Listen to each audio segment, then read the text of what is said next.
我们就开始呗 ，OK， OK OK， let's start。戴眼镜不戴眼镜？随你，看你喜欢。你刚才照相的时候戴没戴？戴了。没戴。那没戴，那你这最好了。这你无所谓，无所谓，真的无所谓。没擦。你觉得自己舒服的怎么舒服怎么戴。OK， 这样会好一点吗？我不知道。OK。Hi. Thank you for coming to the show. It's called Eat with the Owner. Yeah. Yeah, and today is the 30th episode. Yeah. It's a good number, right? I know. It's a lucky number. It's a lucky number. Okay. And associated with. Yeah. So your name is. My name is Jean. Jing, right? Yeah. Your family name Yang. Yang, yeah. Is the word that Yang? Yeah, it's with the word. Okay. I like this. It's very freestyle. Yeah. Okay, sorry. Yeah, it's easy. So it's mainly for talking and eating. Yeah, I love that. Okay. I love to eat, but I should have have more of an empty stomach. Okay. Last time you came with your family, your dad and mommy, right? Your mommy was super cool, very knowledgeable. Yes, my mom likes to read. She likes to listen to a lot of news, finances She's very, very smart, very, very knowledgeable. It's really nice. It's the benefit of having the small restaurant. The benefit for me is to have a chance to talk to different people. Yeah. I guess when you were eating in the restaurant, I guess I spent almost 1 hour talking to you guys, I guess. Long time. Yeah, you spend... Yeah, it's once a while I see a table, some customers really interesting, so I spend a lot of time talking to you guys. It's amazing. Thank you. My mom was more interesting. She really at her age, and she knew a lot of stuff, and also a lot of opinions, a lot of stories. It's really amazing. She lived through she's someone that's very resilient because of her age and everything. Because she came out when she was. And your dad was a little bit quiet, right? My dad's very quiet. But you have siblings. You were born here, or you were born somewhere before? I was born in Taiwan. Yeah. And then I came here when I was almost 8. 8, okay. So 7.5. And I still remember the first time I saw the snow. It was very nice. I'm like, wow, what is this? And then now I'm which part of Taiwan? Which city? From Taiwan? Taipei. Do they don't? It doesn't snow there? No. It's that very hot place. Very hot. It's 30, 36 degrees. Which part of Taiwan they have snow? They have somewhere. They must have somewhere it has snow, right? Yes. I think it's called Hehuan San, so it's Hehuan Mountain. Oh. If I'm wrong. But Taipei, the city, it doesn't snow all year? No? It doesn't snow. That's interesting. So for us, it's but for you, I'm from Jiangsu. Jiangsu is in the middle. But it doesn't snow either, right? That's very interesting. When I was a kid in Jiangsu province, our city, our village, it snowed a lot. A lot, accumulation maybe 1 meter or 2 meters. Wow. It's a lot. But started 20 years ago or something, you rarely see snow. Really? Really. So it could be the global warming, could be, but it's very, very different. Very, very different. So used to when we were kids, knee deep. The snow. Oh, really? Yeah. Oh, that's crazy. When it's knee deep. Oh. Yeah, especially at that time, the village was really poor, and the clothing was a big issue. So it was extremely cold, especially when you were a kid. And then, the memory just give you, maybe I'm exaggerating, but the snow was deep a lot of times. So you didn't have the proper clothing because it was too heavily, because the weather would change drastically? No, it's just the time the countryside was not developed, so it was poor for most people. Oh, and I remember the snow deep because they were the old people or the old generation, they kind of told us stories in the winter when you have the heavy snow, next morning, they asked us to. They told us you can like find the rabbits, the hair. Where? Yeah, yeah, the hair, because the legs relatively short. Yeah. So if when the snow is deep, they cannot run fast enough. So you can chase them. But you. So we use plastics to wrap around the leg, so it won't go. So you don't need to wear kind of boots or whatever, the snow pants. We did not have that concept of snow pants. So it's kind of you wrap plastic around your boots, and you just like as young as like 7, 8, or 5, you went very cold, went outside in the snow to try to find any little tracks of trails of some even from birds. And we saw little thing, or even rats could be some other small animals. We thought it's rabbits. Ooh. So we were trying to find and kind of, but I never saw anyone. So it's kind of like enough. I think it's a trick or whatever they told the stories for us to exercise to go outside. It's very smart because like that they say, so you kids go play outside. So I have my piece. Yeah. So I went out several times. Just find it's not a big piece of good plastic. We just found any scraps, those plastic scraps. As long as it covers your calf, it's like it's come up to the knee. That's why kind of the snow is kind of knee deep. Wow. But then after that, several years when I was in high school or some other university when I go, there's rarely even snow. Like even only one snow every 1 year, just like it's gonna melt right away. Don't you say, wow, the snow is finally here. In Montreal, it's crazy, a lot of snow. I think it's gotten like very little compared to the past. When I moved here, it was like so high. And maybe it's comparing to your height, your own height. When you were a kid, it's like it's like to your head, right? Yeah, sure. I didn't think about that. Probably that.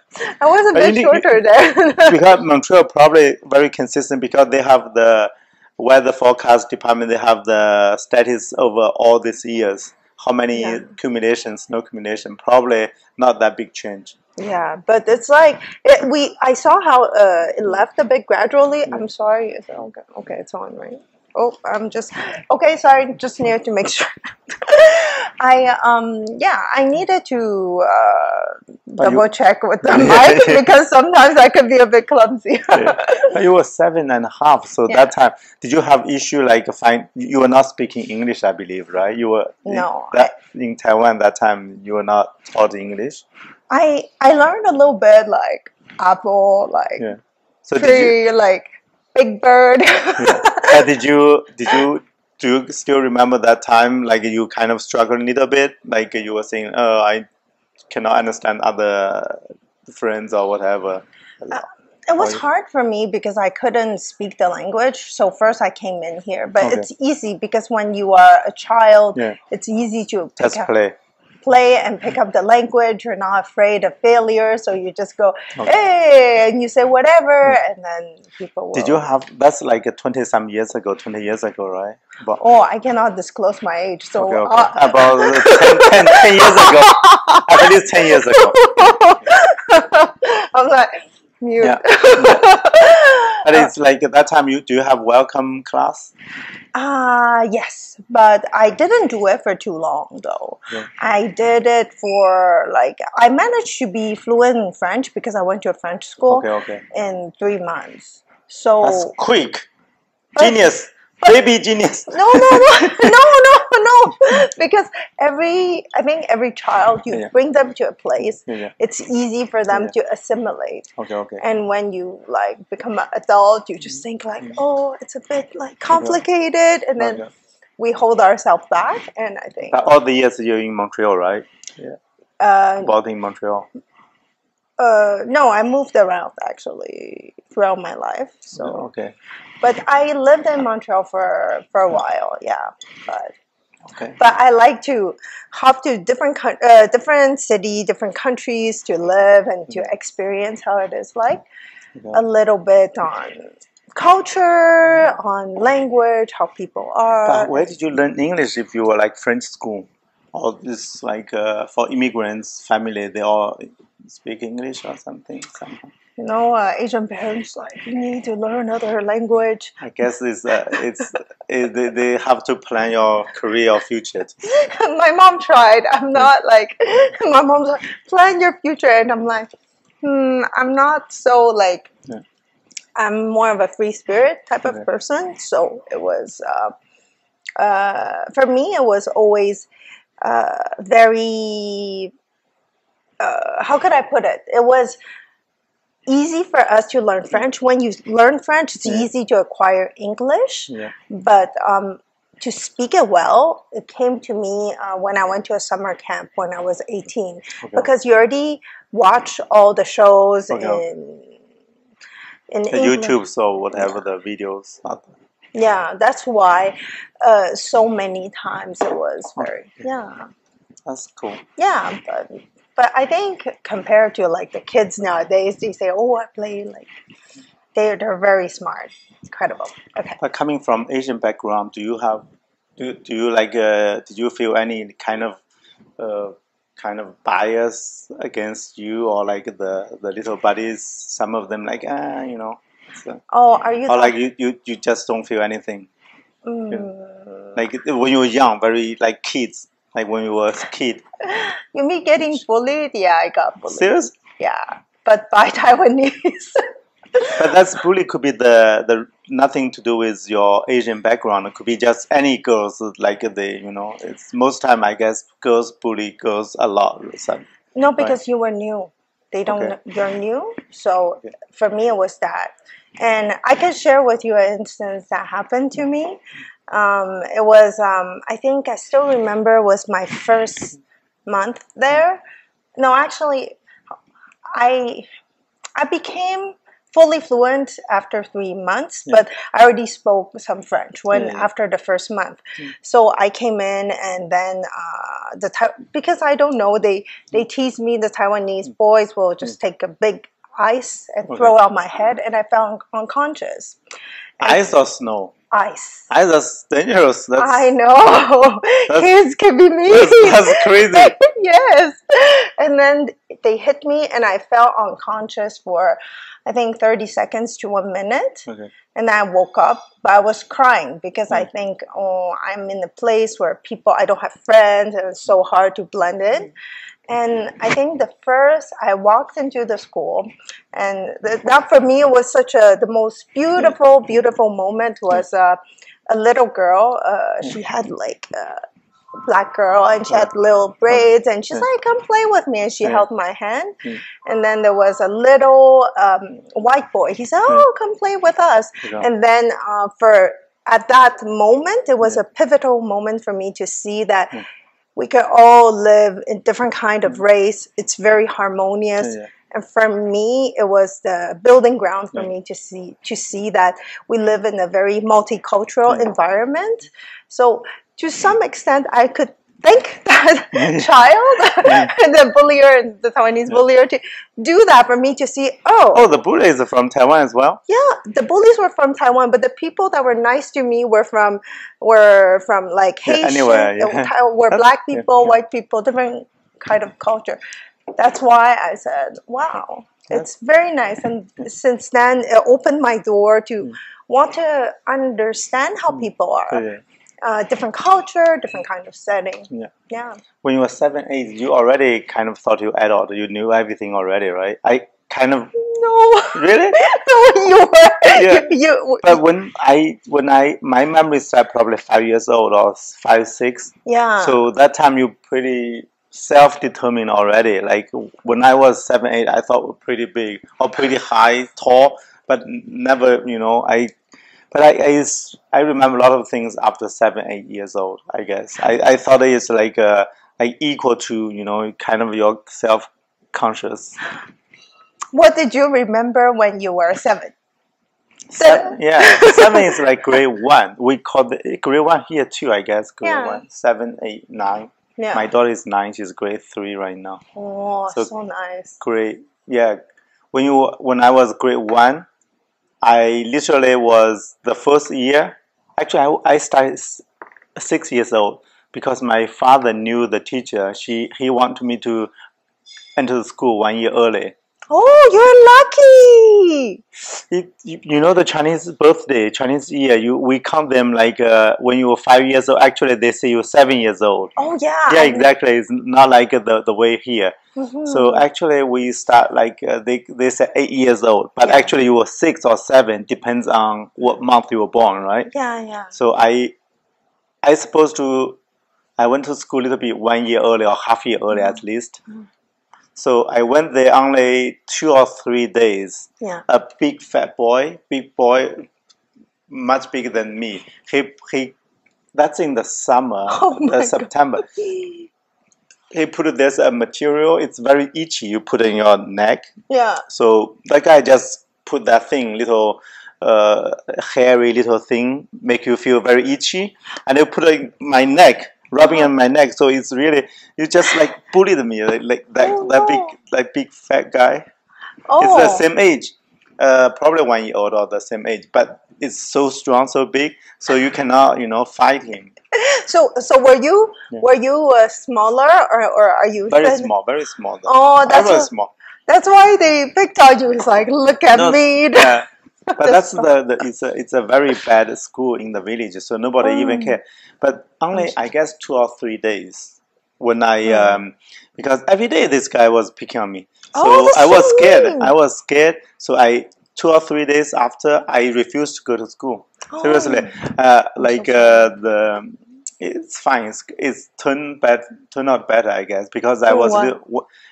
It's better to be a little bit older in the same class than you're younger. It's a bit better to be older than that. Really? Yeah, I think so, because if you are 1 year younger than most people, and physically you are a little bit smaller, and and you are not like when you do the homework, the school, and when you're a little bit older, so you kind of you do the grades a little bit better. It's easier for you. You don't want to force when you're young. So then I told my dad to say I don't want to go to school, and I give in the excuse, not saying somebody beat me or something. So just give other excuse. But he told me I have to go, and then but I refused. I was really stubborn. Actually, physically beat me for 1 day or 2 days. Yeah. Dad? Oh, we always do that. It's not only parents, even the teachers. They beat us every day. But 1 day and a half is a long time. Yeah. It's just like I was beat badly, but I was really stubborn. That's a good story for my mom. Like she always she always said you were really stubborn. And then my dad gave up. So I did not go that year. So I went next year. So you were very stubborn. You were very determined not to go. Yeah, not going. Wow, and then that time, the grade 1, we only have 2 books. Yeah. 2 books only. One is Chinese, another is mathematics. Oh my God, man. Only 2. And I remember because I had those 2 books for that year, grade 1 year. Yeah. So then in the same village, the other two boys, and they were really kind of not a good student or whatever. One lost the mathematics, one lost Chinese book. So I give them one of each. It's a perfect solution. Oh, but because you needed to not go, right? Yeah, because I don't need to go, and then I have 2 books, and then one of them lost Chinese book, the other guy lost the mathematics book. I bet they got a beating from their parents too. Why did you lose your mathematical book? Yeah, but the problem, they did not. Both of them, they only finished 8 years of education. Oh. 8 years meaning it's the primary school and plus the junior high school. In the village at that time, we had only 5 years in the primary school, not 6 years. But I was born in 1979, so about 1986 or 87, I was in the primary school, right? Yeah. Starting. But that time, probably in the city, they had 6 years in the primary, but not in the village. Oh, really? We never have kindergarten. Never heard of it. Yeah. You never had kindergarten? No, for me, I never had any toy in my whole life. Huh? Yeah, no. Wait, you're not even now? Come on, let's get you some toys. No, exactly. But when you adult, you don't have any toys anymore. But in the village, we just did not have nothing. No, you can still have toy when you're actually an adult. That's why I remember a lot of stuff when I was a kid. The only toy we find any piece of wood, if it's like this big or this wide, and we just use some kind of knife to cut into a pistol. Seriously, we did it by ourselves. Oh, you did. So you took the knife and you carved your own. Yeah, just cut. Yeah, just a little. That's the only thing we made. We had no anything. Like the boys probably, all boys probably like guns. so we just and it's not a good piece of wood. It's just like some half rotten wood, whatever from. If the good piece of wood you cannot take because the parents gonna beat you. Wow, did you get a lot of beating when you were a child? Sure. Not only in when the primary school, even the junior high school, the now will be grade 12, right? Yeah, grade 9. Oh, grade 9. Okay. Grade 9 or grade 8. Yeah. I was physically beaten a lot of times too. Yeah. Wait. In the junior high school. What would by the teacher? By the teacher. They beat you want to kill you. Seriously. Oh my God! Do you still have wounds on your? You don't have. It's what kind of product did they use to beat you? No, it's just whatever. The stool, like you have desk, right? Yeah, the stool, and you have 4 legs. Sometimes one leg easily fall off. Easily, so you have. Holy smoke! Yeah, and then they use one off, and they grab that one, just beat you. And we have fight between students as well, so that's a good weapon, convenient weapon. So that's why we fell too. We were 2 of us were sitting on the same long stool, right? And because one leg is sometimes not in the good position, so sometimes we fell because of that. and then after you take it, it's like after the teacher beat you up with it, we put it back. You put it back, and then if you have to beat your friends, you take it out again. It's a wildlife. It's a countryside. But I don't think it's wild. I think it's interesting. It's a very interesting. Well, because it's naughty. Or we wild because the junior high school. We had about the same grade. We have 300 students a grade that school for that grade, right? Oh. We only have 6 of us went to the quality a senior high school. Only 6 of the 300. 3 of them. 300. Only 6. Yeah, wow. I was the 6th one. Yeah. Wow, you must be proud. And then where did you go after that? I just got curious.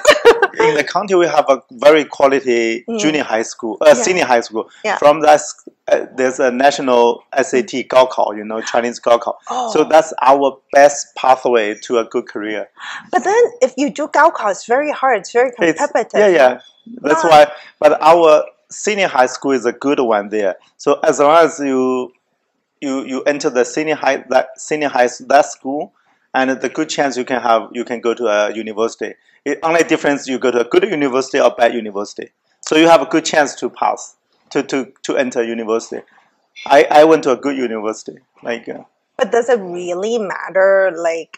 So let's say if in China, if you went to a bad university and a good university, would that affect the outcome of your life path? For sure, 100%.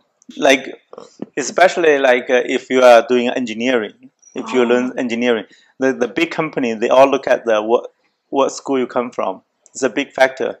Oh. Yeah. But if you are the top one engineering will be Tsinghua University. So which? Tsinghua. But did you? Beijing. Which one did you go to? You mentioned to me that you went to a very famous one. Was it Tsinghua? No, Tsinghua we cannot reach. It's too top. And I went to Tianjin University. It was about top 10 as well. The number 10 number in China as well. You were a rebel, but still you were very good in. Yeah. So I was the first one to go to university in the whole village. Actually. Wow. So if you go back, do you visit sometimes? They must be so proud of you. Yeah. At that time, most of the time, like 10 years ago, or like being proud for a lot of years, but not recently, not this year, because China went up, like developed so fast. So at the beginning, it's like, oh, you're living outside, living other country, Canada is great. But now they're saying, they're catching up. It's not a big deal anymore. No, because a lot of people are going back to Asia, right? Going yeah, back exactly. To China, so it's like it's interesting when you move out of the country, and when the country itself is doing really well, improved a lot. Yeah.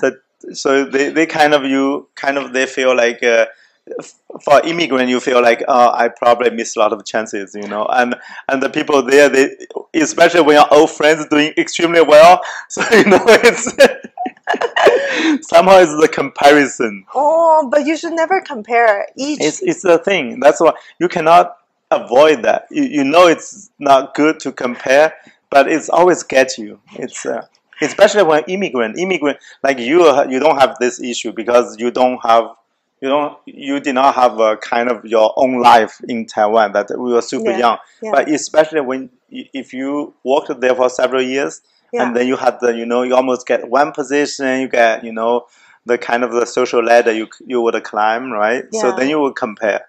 But isn't it better to not have a life of that kind of comparison and be happy with the life that you have? Because I always say, like, if you're immigrant, like especially from China, like you are a person sitting on top of a wall. You can see both sides. So that's your own wisdom to see. Like you always see two totally different systems, and you sit right on the wall, and you can see both sides. And if you want to feel unhappy, seeing like this side is so good on these aspects, and this side is some good stuff on other aspects.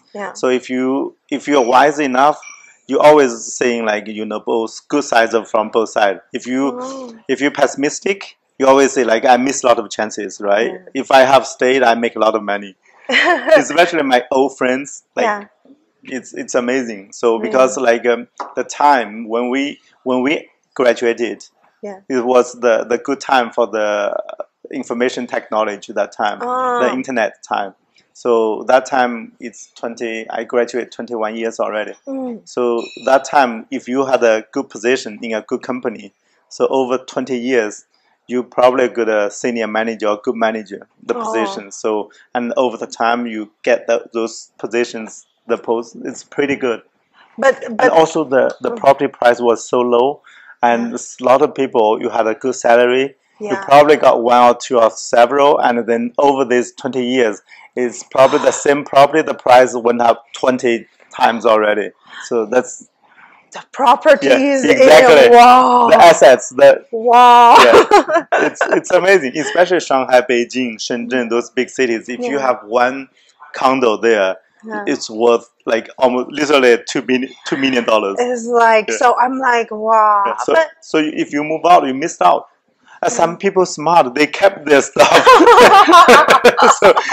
so they enjoy, it's kind of lifestyle here, and then they say, oh, I have about 2 million over there, or 4 million off, 6 million if you have 3 units. But I think there's this person. Well, my mom likes to watch him. He's a YouTuber. I think his name is Sean. Okay, it's a Mandarin, right? Okay. So it's called, should I say a Mandarin? It's called Sean's World. So it's Sean 的世界. And he talks about like he lives a life in Chiang Mai. So in Thailand, Chiang Mai. But he has like 1 or 2 properties in mainland. Yeah, but I don't know which city. I don't know if it's Beijing or it's like Shanghai. And then he lives there, and he lives, but still he's trying to make income, and he's established, and I was like, wow, it's different kind of life. There's all kind of ways to live your life, and like that's why the how to see your life, how to be happy is very, very important. I still cannot find how to make myself happy. It's how to. Don't be. Why? That's why it's difficult. It's like you through meditation, whatever. Like you always to persuade yourself you are living an okay life sometimes, right? That's why you're good at this. You are spiritual, right? I am, but I do have a lot of hiccups too these days. But if I am trying to see things, because there are moments I do compare. Also, there's not. I won't lie. I hate comparing, but overall, I think when we could count what we have, the daily blessings, we're healthy. We can make our choice. I can breathe. The fact that I could still breathe is already a blessing. The fact that like we have a roof, like we have our family that we have, the fact that we have... You have a great family. How many siblings do you have? I have a brother and a sister. They're older than me. Both of them older than you? Yes, I'm like the child. Yeah, you must be the treasure. You're the spoiled one. The youngest one always spoiled. It's not me. In my family, I'm not. Really? I'm the hardworking. I'm like... Seriously? Normally in the Chinese culture, the youngest one always the spoiled one. It's my brother. Seriously? I see. Because the girl, right? Is that still the thing? I don't know for my mom, but I think we noticed that in the family it's more like more boy like. Why? I don't think. I think so. Yeah, the Chinese parents sometimes they do like they put more like effort on the boys, right? But I think my parents are very freestyle people, so they're much more people that really they come in from very tough background sometimes, so they were living in very like poor situations, and then the whole idea of them wanting to give us better, but it's not really about this. Normally they ask you to go to Ivy League, right? Oh, because we didn't have that talent. No. Seriously? We are in my family. We did not have that kind of talent. So you have the old brother, old sister, right? Did any of them go to those top universities? They're educated in Montreal. No, they were educated in Montreal, but I'm saving money for my daughter. Like, oh, but that's so.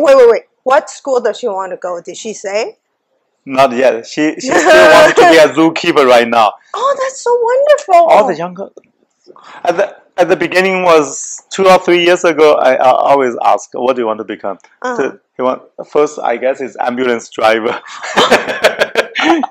It's stressful being an ambulance driver. Now it's zookeeper, and also want to be a vet. What is a veterinarian? Oh, it's so nice. Oh, I have to tell you a story about a vet. We have a cat, and it's very, very. We just got a cat. The cat acts like a dog and follows my dad everywhere, and we really treasure this pet. So our cat has a PTSD. So yes, she's afraid all the time. So when you try to pet it, you can only pet it in specific location. So we brought it to the vet, and the vet was so nice, was talking to her like how we talk. And I think not only it reassures us as an owner, it reassures the cat. So, and in such a current environment, I think vet is, I remember I stepped out of that vet place. I was so grateful for that doctor. Her name is Dr. Godet. and she is like, I'm doing a promotion, vet of Longueuil, okay. And she was so wonderful. And at that moment, as an owner, I said, if she wasn't there to help me and my cat, I don't know what would have happened. Because my pet is very afraid when we touch her. So I think your daughter is on a great track. I really think so. No, because like she has the best friend, like the same class. Yeah. And then these two, they said they had a plan to open the vet office together. Oh, but they have business plan or something like. So to So when you're probably when you 7, 8, 9 years old, they have best friend, you know, and then so they plan a business together so they can spend more time together. I wish I was that smart when I was 9 years old. I was only busy playing. But I think it's so good when they start very young and they think they have the vision of what they want to do. And I guess it's just they like animals. That's all. They like animals, and then the zookeeper. Like I say, why don't you want to be a scientist? It sounds so cool. There's a rocket ship, like rockets. You go to Mars, here, there. I don't care. I like it. No, it's more fun with animals. I spend a lot of time with animals. But I think it's a good thing because kids, when they get to do what they want to do, they're going to be so excellent. Look at César Milan from the dog whisperer. I really like him. I think, and he's like doing things that really help out so many people. I think it's it's so nice to allow the kid to expand and grow. But for us, I guess we need to. A lot of times, we want them to go to a top university. But McGill, whatever in Montreal is not bad as well, you know. But then we see it's so expensive to go to university in the United States. You know, it's But I think a lot of Chinese parents, they do plan that. So ideally. Okay, I don't know if I should ask this question. You can say no. no answer. Ideally, where would you want your daughter to go? What school do you want her to go? Ivy League, ideally. They always Harvard. Harvard is #1 school in Chinese. If you have a poll for Chinese parents, I guess Harvard is always the #1 by a large margin. Right? You know, inside my head, I was like, "Don't say Harvard. Don't say Harvard." Even no Yale, no Stanford. They have a good distance between them. I guess Harvard. Maybe the Chinese name sounds nice. Maybe. No.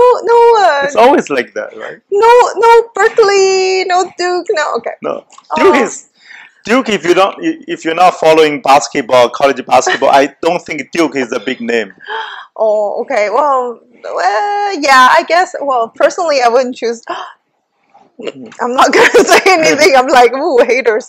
Well, I think I don't know enough of it, but of course, usually MIT, Yale. I have to say, Yale is very pretty. Yale is very pretty. Yale, they had a lot of presidents, right? Yale, they got a lot of United States. U.S. presidents. Oh, really? Yeah, a lot of. You have big dreams for your daughter. It's like, oh, president. But I think that's why I'm asking. Like your parents, they must put a lot of effort. They want to go to like top universities. Okay, my parents spent a lot of time grooming us, but it did not. I think it really depends of parents. If the child is very much into that type of education setting, like for example, they did groom me for a long time, but for me, it didn't work. Okay. And I'm just like, you have antibody. Yeah. My mom was like, we spend so much on you, and I'm like, yes, mom. But for us, I think. Because they still allow us to be very creative. So because we got to be very creative, we chose path that sometimes gave my mom a cold sweat for a long time. But did you go to a lot of after school extracurriculum those activities? No, I did. I did it on Saturday. Okay. I did that Saturday. When I was in primary school, I did a lot of those after-school curricular. But I think for me, personally, now it's like different people. If you let the child follow the path of their passion, they'll be excellent in whatever they want. Yeah, if they find something they're interested, that they would put a lot of effort. Yeah, and you don't even have to tell them. Yeah, exactly. Play that instrument that I told you, they'll do it. But I think if you don't guide them, but I guess they would find the interest on video games. A lot of them gonna be. There's a lot of talented video game players. They get paid a lot. Exactly. But you will find follow your interest. Oh, my interest on video games. You know, I think a couple of years ago, I was applying for a job, and they wanted to find a writer to write. To translate the scripts of the video gamers, the top video gamers, top 30 from the world. And yeah, of course, I didn't understand anything about video game, and I did not. But if it was someone that was, they could really go to the top. But you on your profile bio on the Instagram, you're a writer as well, right? Yes, I just wrote a book on... A book? Yes, I wrote a book, which I haven't promoted much yet, but I'm in the process. So. What language is the book? It's in English. Okay. Yeah, it's called My Path to Spirituality. Okay. It talks about spirituality when you're faced with different kind of challenge, different kind of moments. How do you... It's my path. It wasn't necessarily like the most... comfortable one, but one that for me became who I am today. So yeah, I want to be spiritual as well. But sometimes I'm an engineer. I was educated the computer science engineer. Somehow like very difficult to be spiritual if you think about a lot of logics, the reasonings, like those mathematics, you know, the planning. It depends how you don't have to be. I think sometimes when you overthink about spirituality, it could really affect you. If you don't overthink about it, just being in the present and being happy and appreciative. And when this is what my healer taught me. But the problem is like, it's for me like, I always worry about the money. Don't worry, we all have moments like that. Yeah, but like, for example, you want to spiritual, you want to be free-minded, like. But sometimes you just say, I need to, you know. A lot of time, I don't know, it's my generation or something. But you always want to see. I want to have certain amount of income every year, you know, to be comfortable. And if I have a daughter, a child, make sure if she one day she wants to go to United States for university. You really want to put her in United States, right? Not a big deal for me. Actually, I'm more, but a lot of tiger moms in Chinese community, like my wife, for example, is. She looks like the sweetest. No, everybody is relaxing. Like once they talk about everything is so nice and so follow the interest, live happy, you know. But when you see other kids, they are doing, they went to, they got good at this, good at that, and then they went to high school, and is top high school in Montreal, and they all riled up. I thought it was like, it's kind of, there's a comparison. Yeah, it's people. It's you give like what is that?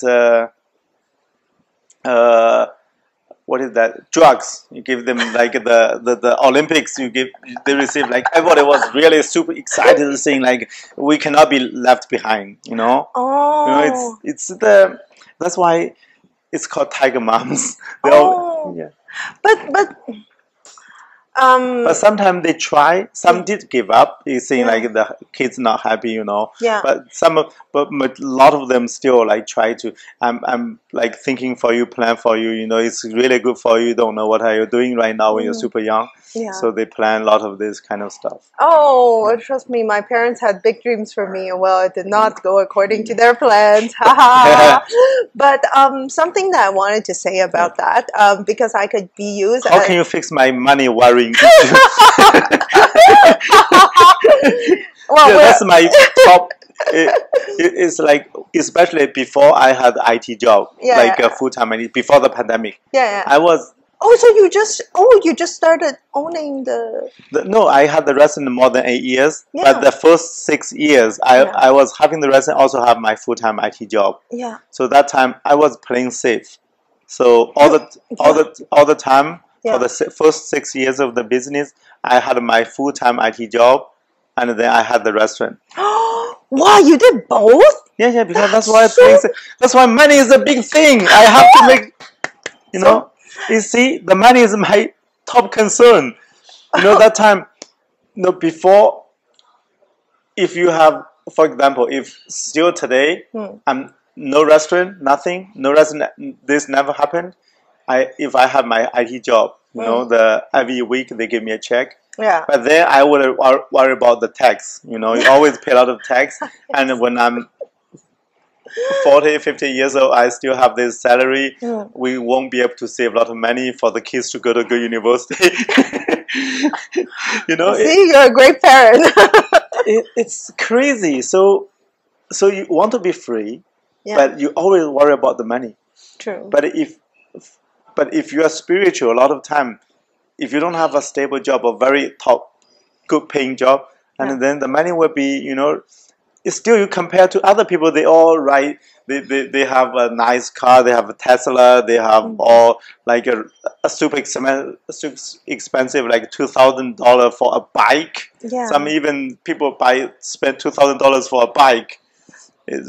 Bicycle. It's crazy. But then you say, oh, geez, I have to use coupons to buy McDonald's. You know?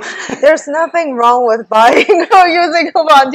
I think a lot of things, what people see and what people say. Like, I do need this is very important to me today. For this video, I last time I knew you were doing spiritual, very spiritual. I think I maybe help me because I always want money. we all want more. After this, you give me some check, okay? Write me a check like, to make me at least like not worry for a week or a month. I will. $5,000 will do. Wait. I will give you like some law of manifestation. I think so much times. I don't know, but personally, based on some of the people that were well off, they're actually not that like spend it all out. They're actually quite well, based on the ones that I met, they're actually very cautious with what they purchase and things like that. But if we're going into the state of manifestation, I don't know why the video keeps on popping to me. They say if your person, so there was a man that once said, if you're always living inside of anger, it means you're always living in the past. If you're always living in the future, you're always fearful. So stay in the now and try to be on course and be I'm not angry, I'm just worrying. Fearful. So if you want to be personally, very often what I tell myself is to always be in the state of gratitude. When you're in that state of gratitude, you attract a lot of great things. And it's also a lesson for me because there's moments that I'm not grateful enough. Because but if you keep like living like this, when, for example, me, when I'm 60 years old, I get pain all over my body, I still don't achieve anything. So, you know, it's worrying. No, but you can learn to let the best comforter we all die, you know. This is an experience. We're here to experience life. So a lot of times when you are in the state of being in the now, for example, right now I'm looking at this restaurant. It's beautiful and it's like it's owned by you. It's actually already a moment that you could be grateful and you could say, wow, I've been on CTV, I've been like interviewed by but still, if it does not bring a lot of money or stable money, not only money now, I want money next week, next month, you know. People, please come to Tai at Faith's restaurant. Don't worry, I think it always after this session I need to feel more assured. You know, and to feel more assured. Do you need a past life regression? I could do that. What does it mean though? I saw that. Okay, past life regression means so I have to die first? No, what? After life, you mean? No, we put you under. Past life. Yes, so I put you under, meaning that I will put you in a state of a trance state. So you're in between. It's a state where everyone has a trance state. You have it early in the morning, right before you wake up and right before you go to bed, like a state of meditation. I put you in that state, and that's my dream time. Okay. Yeah, I dream. Oh, no, I'm saying if we were doing a past life regression, I would put you in that kind of state. What is that called? What is that called? Like, is it 催眠? Yeah, it's Past life regression is like 前世今生, meaning that I put you under and you could show, it will bring you to see past things about your life, so you could see, and from there you'll have a bigger understanding. So I can see when I was young, the past time, like my previous life. Mm-hmm. So they say my previous life could be a dog, could be a pig. Yeah, well, depends. Some people could be dog, they could be pig, they could be man, they could be a soldier. I did have people that I did that were like samurais, or they were like... what is the word for Chinese 催眠? 催眠术 is a different word. What is the English word for that? Past life regression. Really? Or you could say hypnotherapy. That word I'm familiar with.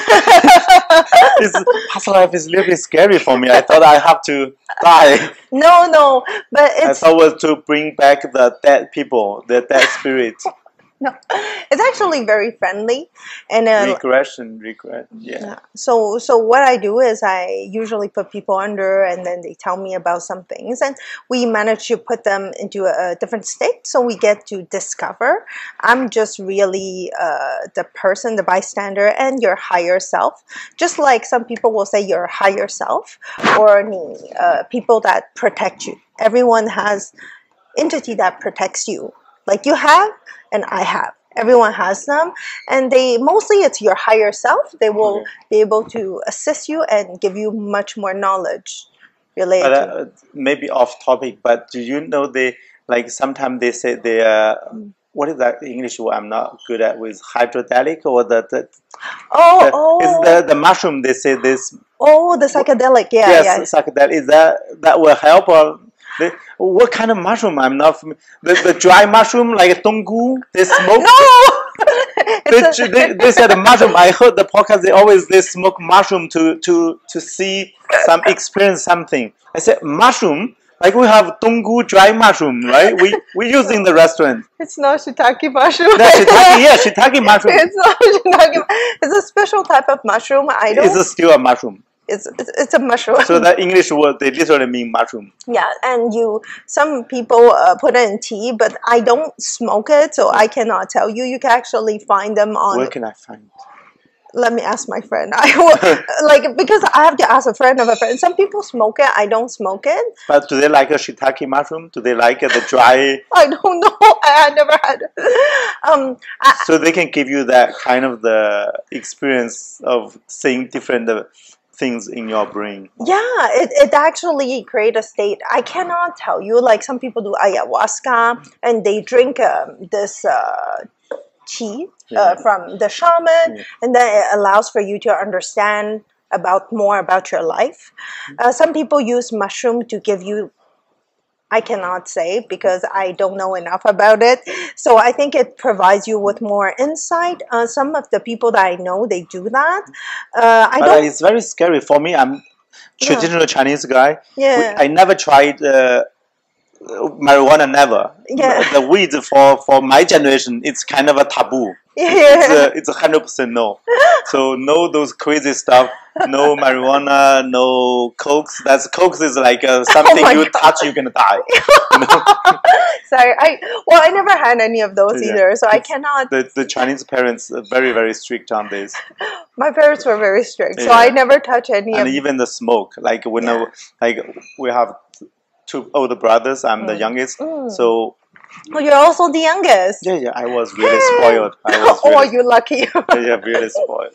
But unfortunately, we have for my mom. Yeah. She had 3 boys, so she has no. For moms, they always like daughter, or some they close, they understand each other, they can help to do the knitting or thing, right? Sewing thing.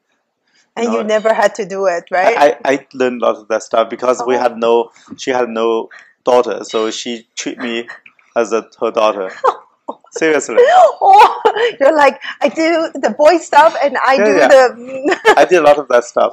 Yeah, because in the countryside you have to do a lot of the whole family. You have to do a lot of by yourself. But it's a very interesting life, don't you find? Like, I could do a lot of stuff, a lot of other people, they never do, especially boys. Wow, I'm like so curious. What did you saw before? I'm like, you know the sew? Yeah. And like we use the scraps of the cloth to make sew. I made that sew by myself. Whoa, what sew? What? You put it like in the shoe. Like you have one layer, you make that. Oh, the insoles? Yeah, insoles. Yeah, it's called insoles. Yeah, really? Yeah, we make that with scraps, like a lot of here, there, you kind of the scraps of cloth. Because you cannot buy those cloth. You cannot buy cloth. It's too expensive for. But you have scraps, and then you kind of cut them to shapes, and then you use the needle and to stick them together. And then make like the thickness like this, and cut into shapes like the insoles. Yeah. Really? Yeah, we did a lot of that stuff. Wow, that's impressive. Yeah, I'm like, I don't even know how to. I did a lot of the stuff when I oh, that's impressive. I'm like, I don't know. I don't know how to do an insole. I'm just like, But it's impressive. I think the fact that your life journey gave you a different kind of opening to see life in different kind of perspective, to see life as living in the village, living in the city, living in different kind of country, gave you a lot of opening on what you wanted to see. I have a lot of, actually I'm writing a book in Chinese as well. It's just my own, but it's just autobiography. Autobiography, so it's like real to see, because it's from the village and the first time see a big city. For us, like the junior high school in the Xian, it's interesting in Japan. The same character Xian, right? Yeah, it's like the city. It's a level above the city, right? But in Chinese, like I don't know Taiwan. You have Taoyuan Xian, right? Yeah. Taoyuan Xian is like and a city or above a city. It's a administrative unit. I don't know. I'm sorry. I just know it's called like that. See, I just came here. It's very interesting. In China, we have, for example, we have a city like Shanghai Shi, right? Yeah. City, and then you have some Xian underneath Shanghai. So it's a unit underneath. Oh, you mean in Japan and also in United States, the county is a level above, has several cities. So wait, what do you mean? You mean like so you have Shanghai and you have different kinds. Some Xian, some other with, for example, like Chaoyang Xian or other Xian. Yeah. Oh, it's like a division in itself. Yeah, division of a city. But in Japan it's opposite. So it's in United States as well. The county is the region has a lot of cities, right? Yeah. But in Chinese, it's the opposite. Oh, in China, yeah. So it's more. It starts within the city and then it goes out. Yeah. The city, and then you have we call the xian, and then the next level is township. We call it xiang or zhen. Oh, and then after that will be village. Oh, I didn't know that. Yeah. A village. Between inside a small village, you have a smaller unit called zu. Really? Yeah. That's interesting. Where can I read about this? This is interesting. And so that's why Taoyuan Xian. You need to ask your mom. It's a big region covering more cities, or it's a part within a city. I think it's a part. It's actually a bigger than city, right? Yeah, we have Taoyuan, and then we have a bigger part of the different cities underneath Taoyuan Xian, right? Yeah, it's like Taoyuan Xian, and then you have Taoyuan, and then you see, that's like a Japan system. Yeah. I don't know why in mainland it's kind of doing the opposite. Oh, I don't know. Yeah, that's why the Xian history class will teach us. Yeah. Did you take good know your history? So for me, it's very important to know this. So my primary school 5 years is in the village.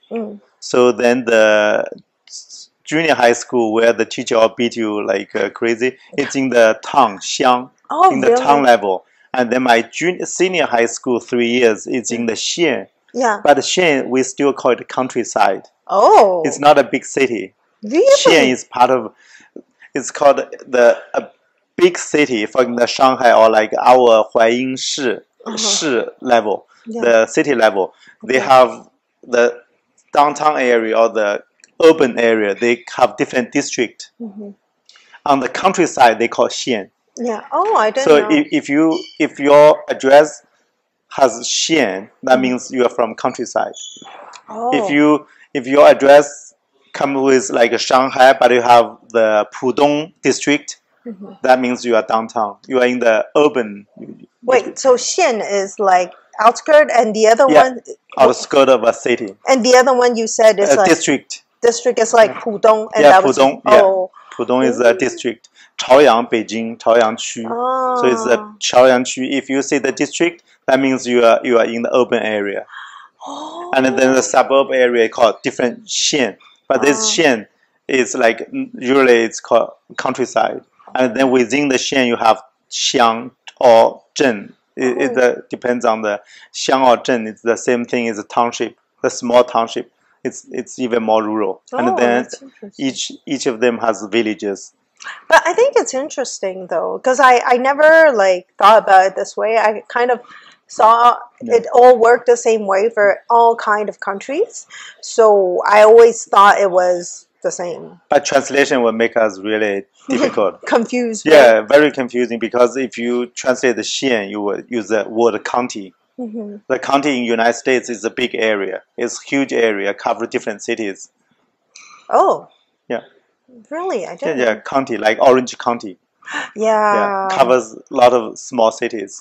I wouldn't be able, I'm not certain, because I'm not too certain. It's better if I don't say anything in case like, just in case, because I wouldn't be able to say something when it comes to Taiwan, since I came here too young. So I'm like particularly like very Canadian, but very privileged to also have seen different things, like different countries, but that was never something that I questioned myself on, which is interesting, because if you didn't bring it up, I never would have thought about it also this county, this word in United States, they don't use it often as well, because each state, you probably use the state and then city, right? You don't mention the county. The county, most probably in the election time, they use the county as a unit, to say like how many votes who won, like the county. I guess the county more often used in an election, like combine those areas. Like province. Yeah. I don't. But that's why the addressing United States always in Canada always city, and then the province or the state. Yeah. And after the city will be right away the street name. It's a very interesting thing, because I never would have question any of the system. I'm just like, I think it works like that everywhere. That's why for the immigrants, we see different systems. The immigrants, you can always compare. It's true. You're like on that. It's just like when I'm sitting on the wall. Just like when we go to hope no spikes there. So just like whenever you go to different country, you get to see the different kind of lifestyle is very different too. But that was not. I don't know. I cannot tell you much about that. That's why probably I feel it's very story. My whole life, 42 years old, I got a lot of stories. I experienced too many different style of living. Yeah. So that's why I say like need to think about writing something to record even this video as well, to record people's story. It's my own story. I think it allows. I really like to do things related to people's stories. I used to do some videos, so I interviewed people and wrote stories about people when I was doing a startup previously. But for me, it was mostly entrepreneurship. And it's really interesting how you always see like the struggle and the challenge and my only struggle is money. It will come. It always comes. No, always comes. No, it's not true. A lot of them bankrupt. But you learn the experience to rebuild it again. Unless you choose to some people before they get up, some people before they never get up, they die. If you don't fight again, you die. Yeah. So you have to go back at it again. When I was so I used to operate a startup in Toronto, and I was also like having my full-time job. So you're mature? Do you think you have mature idea?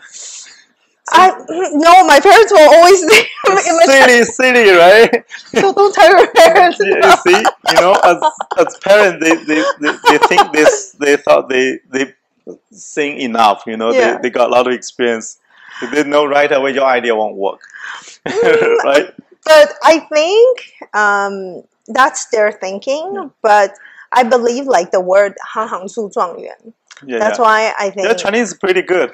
Oh, thank you. Actually, like you kept learning Chinese in Montreal. No, my parents just kept on watching too much Asian movies, Asian TV. So that's why I could see and read because you had to have the caption. So it's easy for me because my parents are very they speak Mandarin to me, Taiwanese to me. So for me, it's very yeah. So but you can read and write as well. Yeah, that's pretty impressive. But so you spend a lot of time here and learning those kind of characters. But a lot of people do. I think a lot. That's why amazing. You can write a lot of stuff. 3 languages. That's amazing. I used to be very fluent on my Spanish, but then I lost it because I did not practice it afterwards. But because do you have some like followers from Taiwan as well? No. My followers comes from the States. Yeah. You can from States. Because you have like the French, Chinese, English, and some Spanish. Like the lot of people in Taiwan, you can reach them over Facebook, like YouTube. Yeah, but because mine is like very much it's English and I didn't type in the Chinese caption. Maybe I should, but I've been busy writing the English caption because I wrote the caption mostly in it's difficult to spend a lot of time to doing the caption. I really don't like the idea of caption, the subtitle. You need to type those things. It's a lot of time. It's true. You just run. let it pass right away, so you don't need to. It's a lot of time, and how to sync up, like with you need to sync up the. Yeah, you have to. But I think for English is okay because you could still put it on, and also you could use they have places for you to put in the caption, the special captions. And their software is available and they could put in the caption, but however, this being said, you still have to rectify to see it's correct or not. So it takes time. Like I admit I do not I'm not that crazy about captions, but I still do them. But I'm not too crazy about it either. It's just a lot of work. But I think overall I forgot what we were saying. Sorry. What were we talking about? I actually forgot. That's a good thing. Let's to order food. Oh my god! We forgot the most important thing. Oh my god! We forgot to order food to eat. Okay. Okay.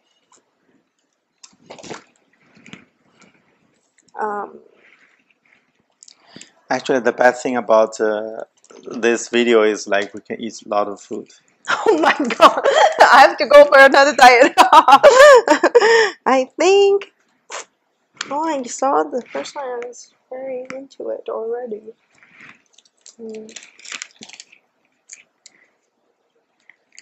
But I think we should drink some alcohol, actually. Okay, you grab some alcohol. Okay. Do you want sake or beer or? I cannot, trust me. If I drink it. Just a little bit. No, the video will be like. Nah, it's not a big deal. I don't drink. I'm not kidding. I think last week I had half a glass of. I think half a glass. Yeah. And because it was my birthday, we had a sake bomb, and I just your interview will be in a very bad state. Oh, you don't know me. I will laugh, and I don't know what I'm talking about. I don't. So maybe you are not that alcohol tolerant. Some people, they just little bit, they cannot have a lot of alcohol. Some it's all kind of or personality or just the alcohol itself. Some people, they pass out blackout by the. Yeah, I think So you're not good at alcohol at all? I'm not good at alcohol. I think one time I drank one mojito, and then I didn't know you cannot drink empty stomach. I didn't know. And all the alcohol, if you empty stomach, give you more trouble. I didn't know. And my friend ordered a second one because she said, no, let me. And I didn't want it. She ordered it, and I blacked out. Yeah. It's empty stomach is problem. So that's why. But don't worry. I'm like, you drink, and I can. No, it's fine. I can. Have some. Have some. I don't drink either. I am. But you will not feel like. I think sometimes when you drink alcohol, it really gives you a very nice buzz. More relaxed. Wait, I think I'm very interested in this. Which one? 东北大拉皮. I think that it's a salad de nouilles. Yeah, that one is good. What do you recommend? We can have some like vegetables, like eggplant, potato, bell pepper, and also these green beans. Oh, okay, I love green beans. Yeah, that would be really nice. And also we can do this tofu thing. We can all vegetable today. Okay. The tofu thing has a shiitake mushroom. You want to get that buzz, don't you? Yeah, okay, go ahead. It's fried, it's okay. Yeah. Oh, I love like. Okay, we can. Something else you want to add, or like a little bit shrimp? It's up to you. I'm good with shrimp too. Yeah, we can get this. So let me write I forgot to let you actually write. Yeah, so I can remember. No, I said we should have ordered beforehand, and I just went to talk already.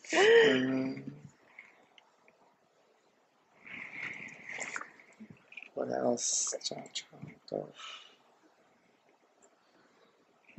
So you can have. I can skip the 地三鲜, okay? Maybe too many. Sure. I don't want to eat too much. Yeah. Do you want rice? Half a bowl. Am I allowed to ask half a bowl? Just one ice. Yeah. Okay. For summer, I have to focus on losing weight. I have this problem. I try not to eat much. Oh. So I'm gonna run downstairs, and we'll keep going. So don't do weird things. See, if I was drinking alcohol right now, you would not know what would happen to your video. Thank you. I'll be back.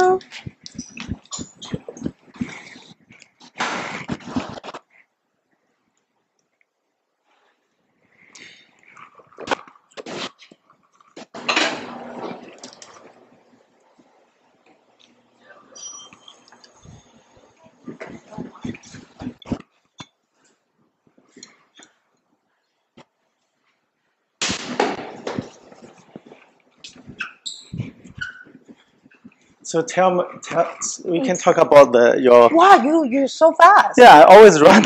Oh my God, are you okay? In the restaurant business, I always run. I have knee problem. Maybe do you have knee problems? I think because I play soccer every week, so I guess I'm. It's about the time to have knee problem. No, don't say that. You're young. Don't say that.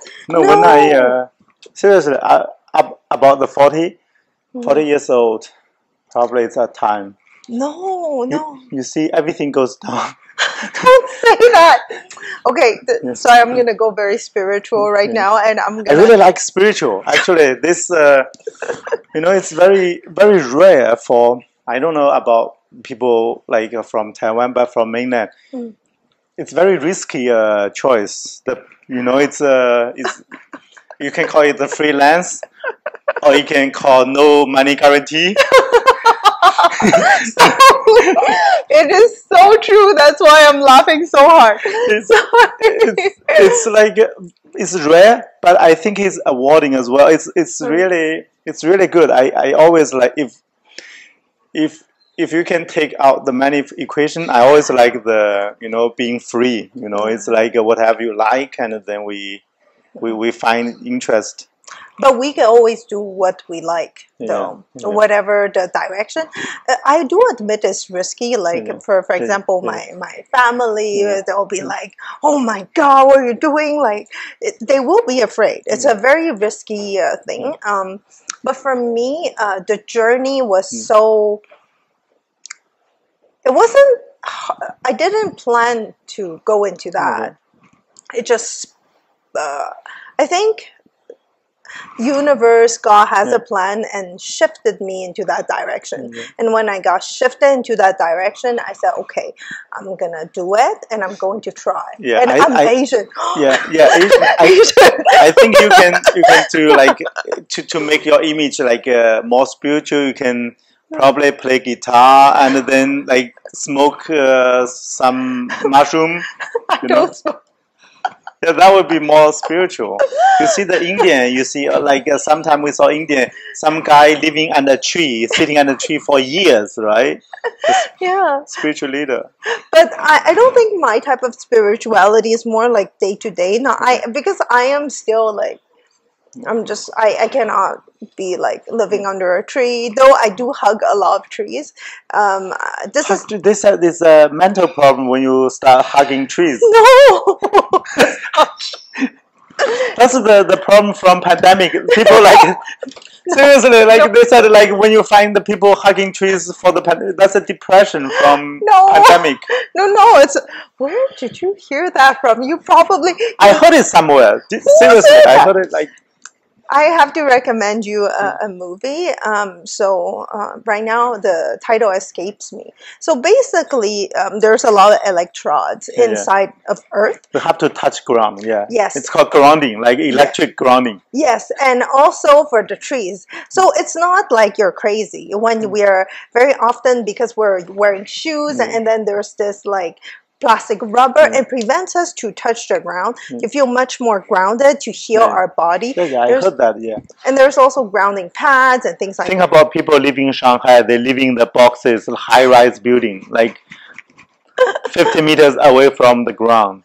Yeah, and so it's really important to be in touch with nature at all moments, be there, and just like... That's why we need to buy the detached single-family houses.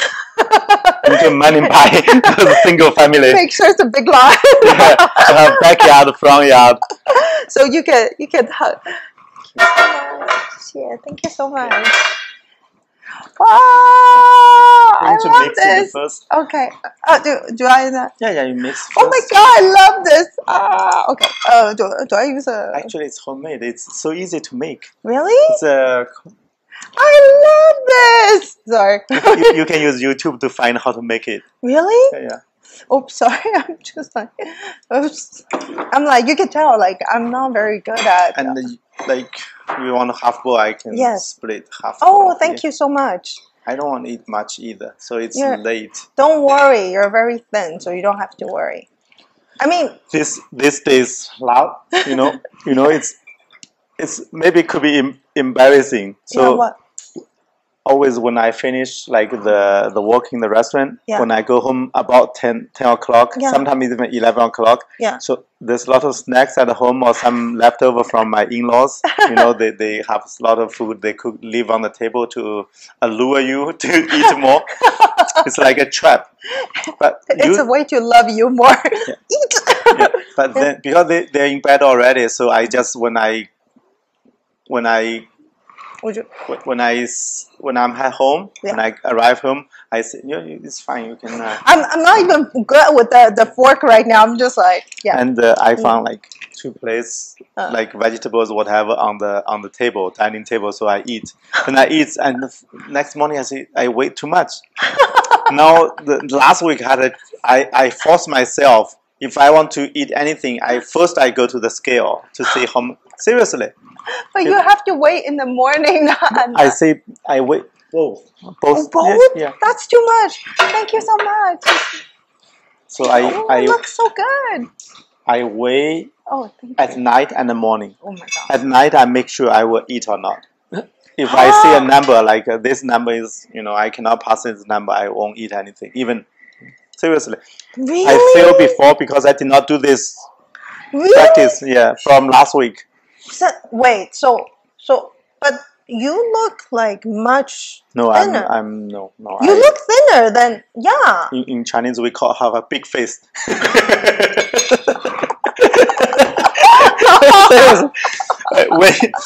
when you are getting older, the meat is not on your body, it's growing in your face. Oh, is that true? I don't know. It's a lot of people have that issue. Okay. Really? Yeah. No, but I heard it's like you eat. No, really? Yeah. No. You bloat right away. It's like a pufferfish.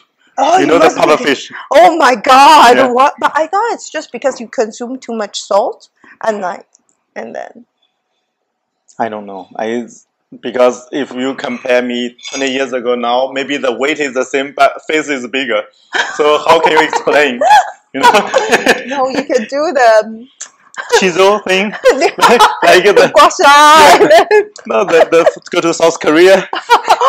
Oh my God! Look at the first lady of South Korea. Have you seen? You have to see the first lady of South Korea. Wow. She's super pretty, super young. They say she's almost 50 years old, but she's looking 30 years old. Really? Yeah, use your cell phone. Okay, can I Google? Yeah, for sure. I felt bad for Googling. Otherwise, I would have like. It's the new president of South Korea. Okay. It's stunning. Okay. New president. South Korea first lady. You will see. It's amazing. It's. Huh? Yeah, it's the president. So the first lady, his wife. Oh! Thank you. First wife. Oh. What? Let me see. Wow! Yeah. Wait, her? Yeah. Sorry. Excuse me.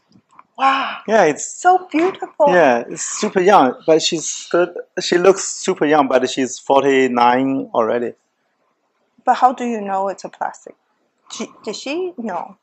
I don't know. They say everybody there, they have the surgery. Okay, let's not talk about it. But she looks stunning. Yeah, it's first lady. Wow, she's stunning. Oops, sorry, this image is not like. Wow, very. Yeah, very young. Yeah. Okay, I understand. I looked at it a little bit. Yes, I understand what. Yes, I'm gonna agree with. Yeah. If it's a no, I'm gonna say, oh, sorry. Thank you. I'm gonna use this. Oh, it looks so good. So, I think I'm gonna ask something that's strange. What is the most challenging moment that you have when you're doing the videos? Dun, dun, dun. This one? Well, any video. I don't have challenging issues because I don't have expectation. For me, videos like doing videos, just telling my people's story, and I don't expect it to be good at all. What?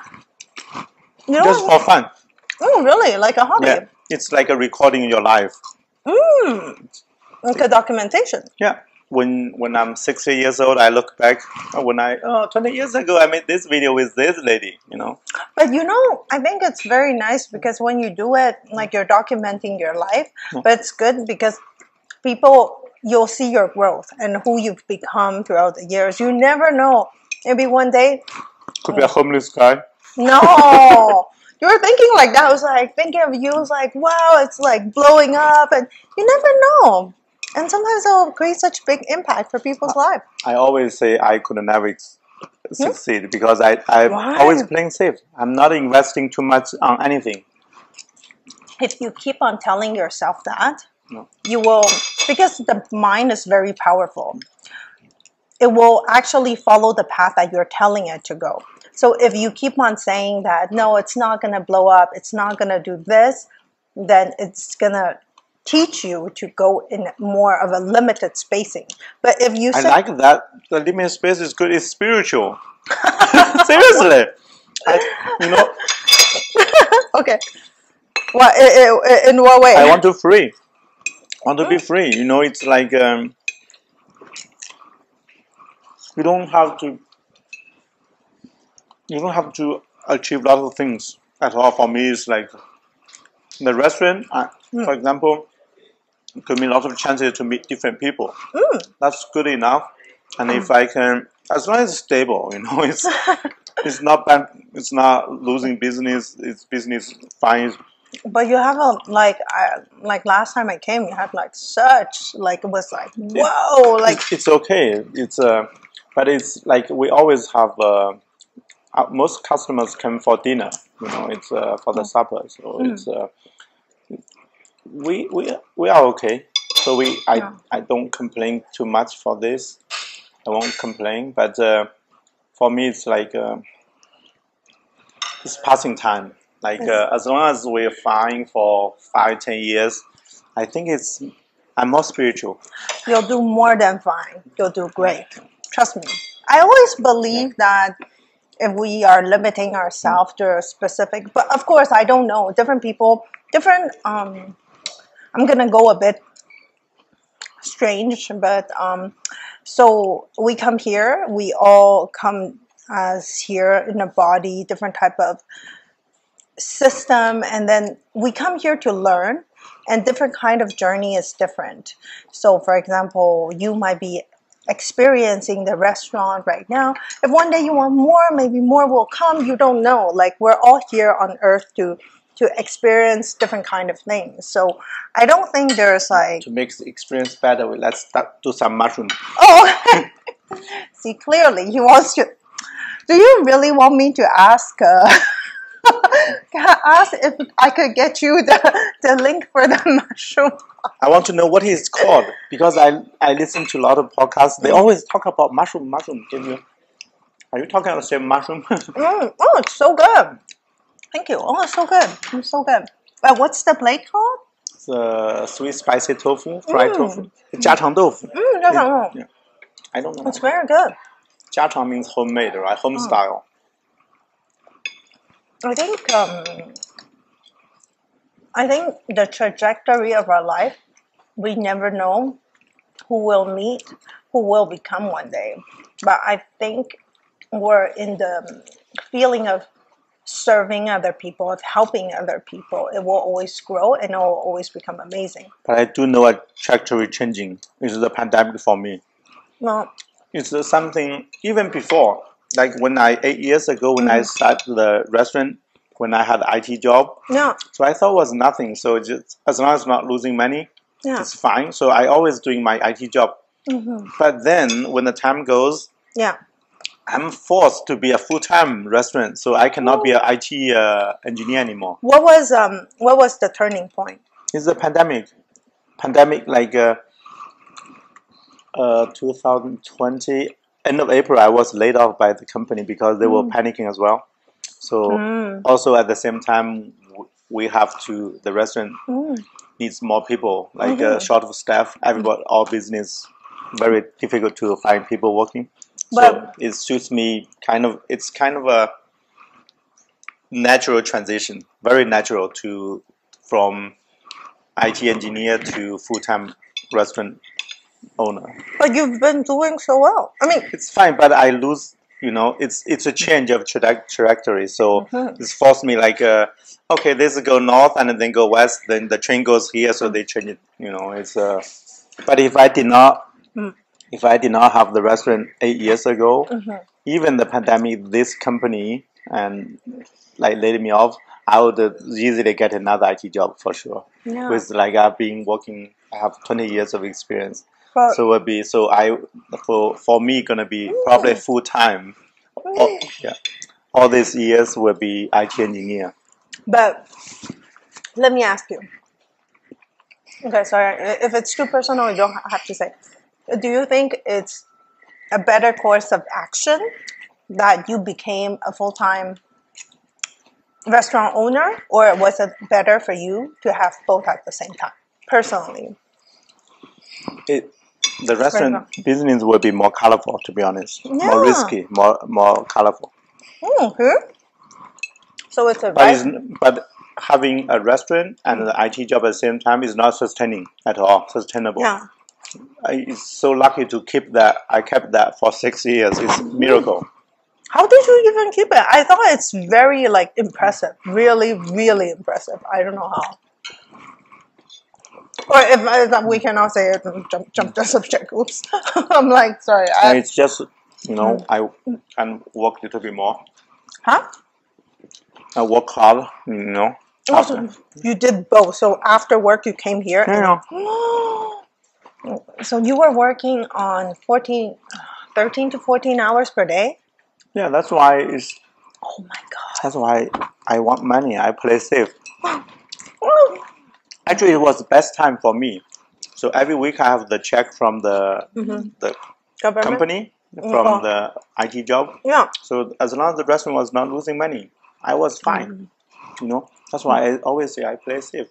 My background is, I came very poor background, so money kind of big thing for me. I worry, you know. But I think living on Earth, money is always a thing. But I think for you, maybe your universe is preparing you for something bigger. Because,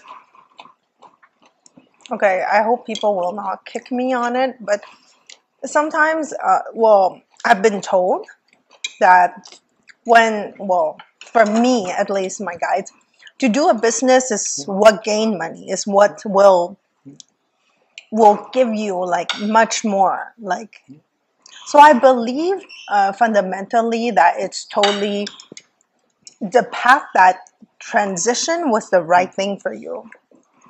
Especially like you had this, like the media, everything. It was just the universe telling you you're on the right course and you're doing the right thing, and this is where I want you to go. But I'm sure in the beginning, it will always be a bit harder because restaurant, it's like that. But the tougher time is over now because the pandemic time is over, lucky us. And then now you could begin to like become in what the universe wants you to become. Like, also you get to spend a lot of time with your child, right? Because you have that flexibility, no? Not true though. No? Because I need to work a lot of hours in the restaurant. Cutting vegetables. I cut tons of vegetables. So it's mostly you and your wife. Do you like? Is there someone else helping? Or yeah, but we have several employees. But that's so good. But always it's a lot of work. That's why I have to help a lot. But I think, I don't know if this would be a good 成语, but I think it's like 柳暗花明又一村. Like it's bringing you, like you're going somewhere. I don't know which way you want. You're going somewhere, and it's important that in the beginning you sustain it. And then I think for 2020 it was very pivotal and changing for so many people, even for me, because I was also playing it very safe. And I also had a full-time job, and I was also doing a side hustle, and then I got laid off also. So we are the same. Yeah, and it was just that moment that they say this is no longer what I want you to do. And then I just got, because I was living in Toronto at that moment, so I've been building all the people that I knew, and it was gone. And then I had to restart everything here. But it's funny how the universe has a way to work. For me, so I meditate a lot. I don't know why I'm sharing this with you, but I am. So I was meditating. And it kept on telling me, go to Vancouver, go to Vancouver. I'm like, what am I going to go to Vancouver for? But they just said, go to Vancouver. So I couldn't fall asleep. And then I told myself, I said, if the universe or God wants me to go to Vancouver, let me book this ticket. And then let me see if I can manage to fall asleep. If I can manage to fall asleep right afterward, it means that I was meant to go. I booked the ticket, and it was like almost 1 a.m. So I book it, 1 a.m. And then I hop on my bed again, and wow, I fell asleep. I go to Vancouver. The moment I arrived there, my intuition says, this is the place that you should be. And I just knew at that moment it was important for me to leave the current job that I was at to go to another city. Because if I didn't leave that job, I couldn't have been able to go to another city. So that's why I needed to like move back to Montreal, and then, well, now I'm in transition to move to another city. So I think there's always a way to connect your dots. Like Steve Jobs says, connect it backward. And for me, it was like that. It was connecting it. You'll never understand it until everything, looking at backwards. Maybe when you'll be, I don't know, 60 or 50, and you'll look back, it's like, wow, look what was supposed to happen in my path. And you never know. I think like there's a lot of great things for you happening. And then I do think so. But actually, I really like meeting people. That's a good thing. See? Telling stories. See? Actually, I'm probably not so many restaurant owners. They have video to talk to a lot of people. Yeah, and that's the beauty of it, because you're exploring the lives of so many people, and people love stories. People really love stories. And it's real stories. So I think it really affects and impacts people in different ways. Not only for you, it's also for other people. So I think for you, like there'll be so much to come. Yeah. So really curious about a lot of, even myself, the past. That's why I probably, my goal is when I'm 60 years old, I'm going to publish the book in English. Yeah, I'll write a book about my, right now I'm writing Chinese, but I'm going to, I will not publish anything Chinese, I think. So that's why the video is in English as well. So when I give, like I will finish the book in a year or two. The draft I give it for my dad to read. So my dad wants to read that as well. So after that, maybe 10 some years, I'm gonna translate into English by myself. Wow. So we'll publish in English. Wow. Like wait, that's my plan. The bio or the bio? The bio. Yeah. So you're gonna let your dad read it, then you're gonna like publish it. Yeah. But that's wonderful. My dad is super cool. It's interesting. He only got 3 years of education in whole life, but he's super spiritual. Like he's please tell me. Yeah, he's he's very smart, but all his life like constrained in the village. So it's the time. The time of the age he lived in did not give him enough chance. Did not give him enough. So he's still in the the village the whole life. But I think I'm gonna go very spiritual. I think it's not the education that defines you. That's not the thing that will define your life.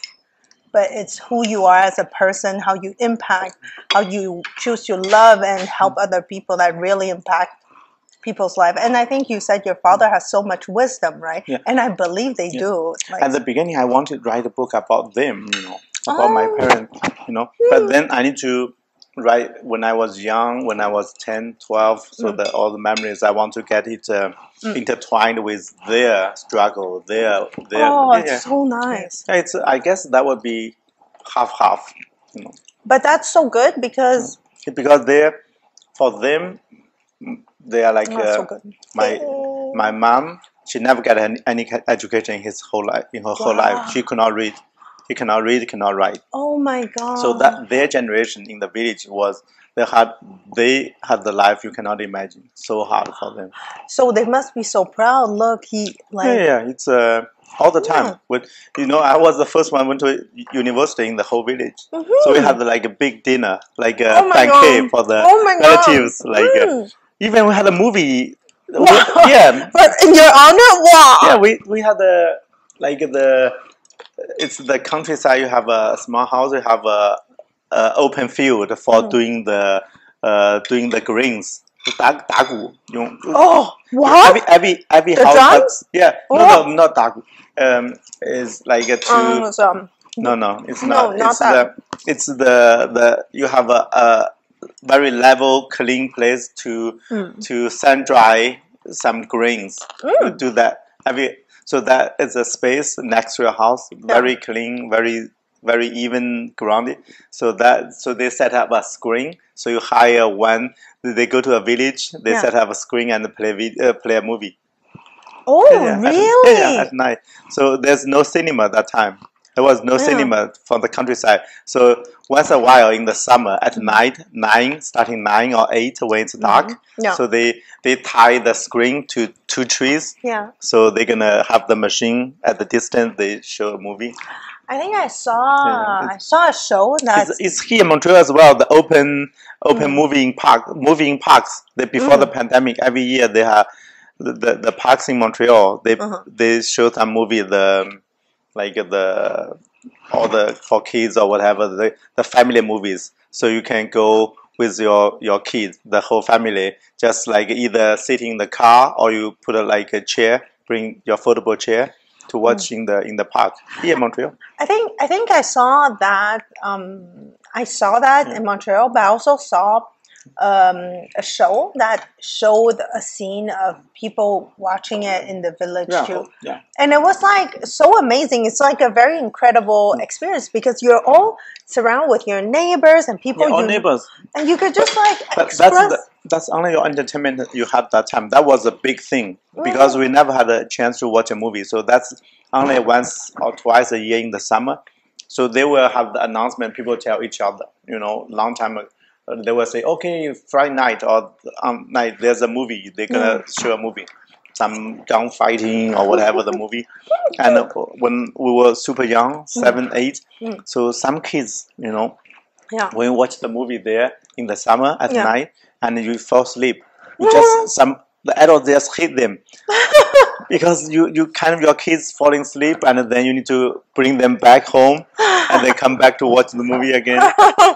And it's all dark. There was very few electricity there and very dark. So you have several parties. Let's go together after supper. So it's dark and you'll be scared.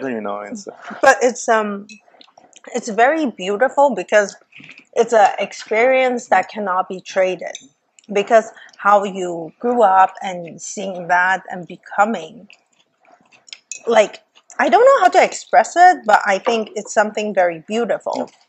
Because because I saw the show and then I saw there were fields and there were people sitting there and their family. It must be such a very close family relation.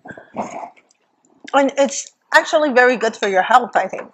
For us it's too tough when you literally, the parents, they did not have any time to take care of you. No. So, but they had a so hard life. So I meant healthy as in the sense of community, meaning that there's no sense of loneliness because they say loneliness really makes people become very sick. In the village, there's no loneliness. We gossip. There's no. There's only gossip? What? No, the village, our house and their house, we know everybody. All the women, they know each other. And they gossip like crazy. And we all after supper or the lunch, we all go to each other's, we play cards or whatever and chat. But the problem is when you have the farm is summer harvest time, or you have to do a lot of work. It's amazing, so busy like crazy. So a lot of time you don't have time even stand up to stretch. So your weight always have the back pain. All of them, almost all.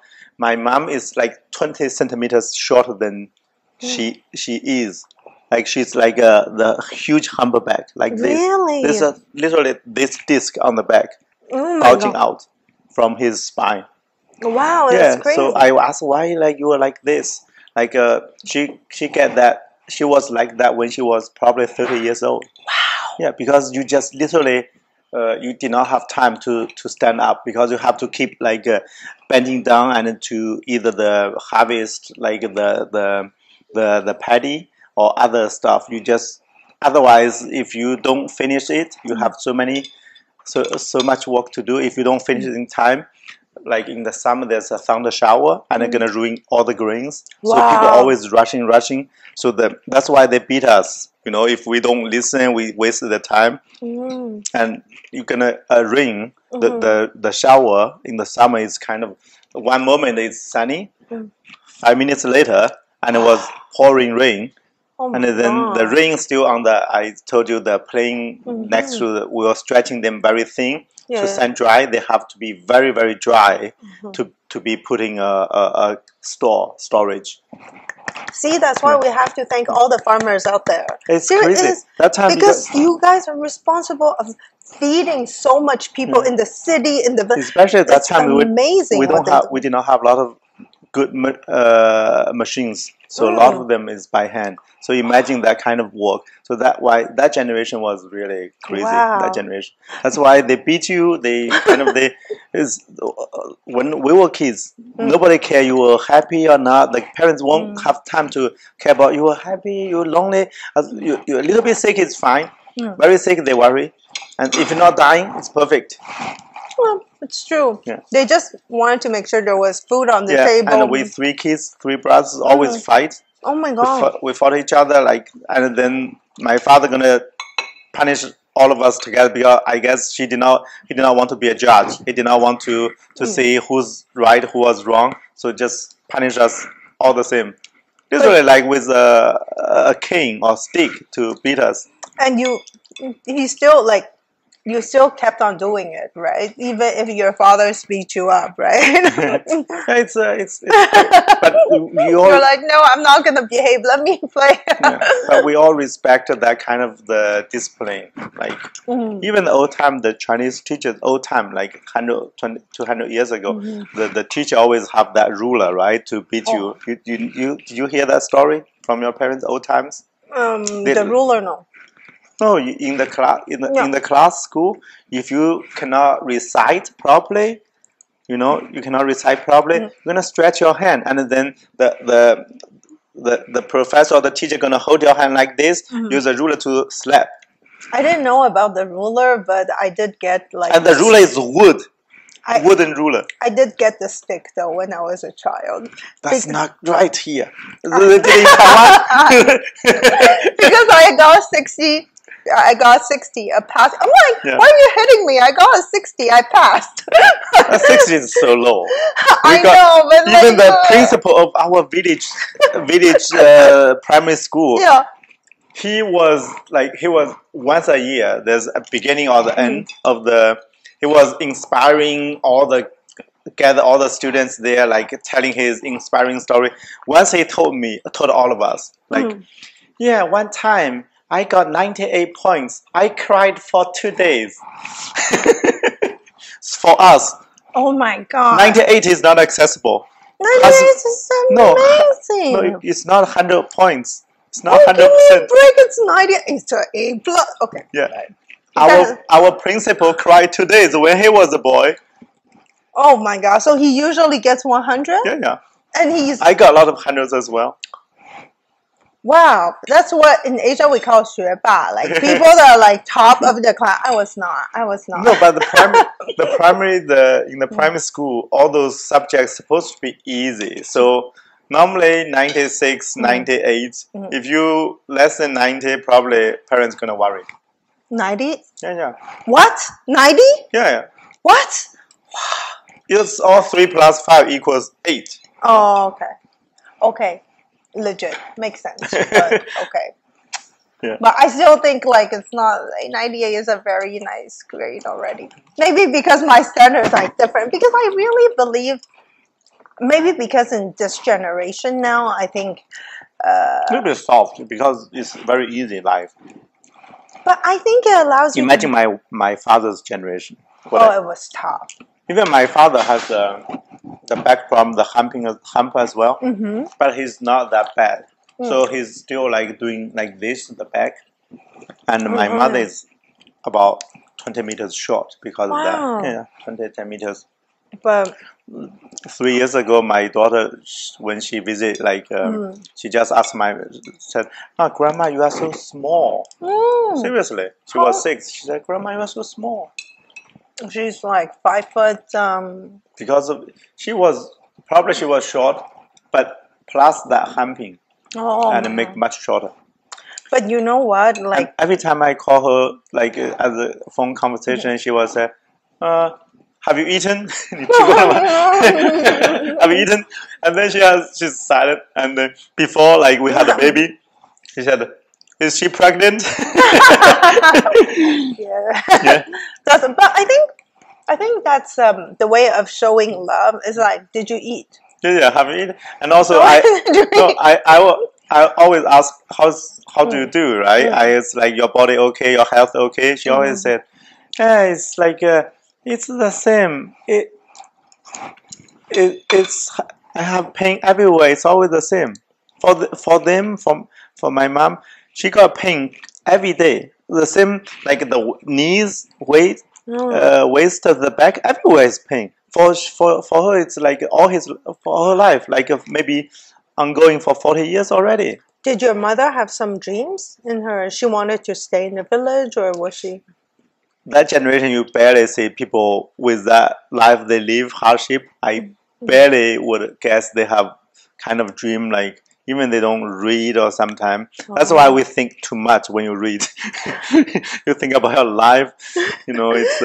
we compare it, and we're like, I think comparing, like, we're very blessed because this generation, like... So it's for my mom, she's like, she raised 3 kids, like our three brothers. And then my old brother, he had 4 kids, all raised by my mom. Wow! And then my second brother, he has like 2. Yeah. So like when the 2 kids were young, also raised by my mom. Sorry, I'm gonna ask a question that does not make sense for me. I thought you were only allowed to have 1 kid. That's a good question. But in the countryside, in the village, we don't care. We break all the rules. I see. I was like, they find you, but they cannot find you. They want to find you, but cannot find you, because most of us, we don't possess. We don't have possessions. Like we was nothing. So they don't care. So when you don't care, so nothing. So how are you fine? Like, if you have 1 child, it's okay. If you have 2 child, you get fined. Yeah. How much? A lot. Some of them a lot of times the woman gonna be forced to be sterilized. So, yeah, it's in the countryside, very, very common. All my neighbors. Yeah. But wait. But there was 3 child, and then you're...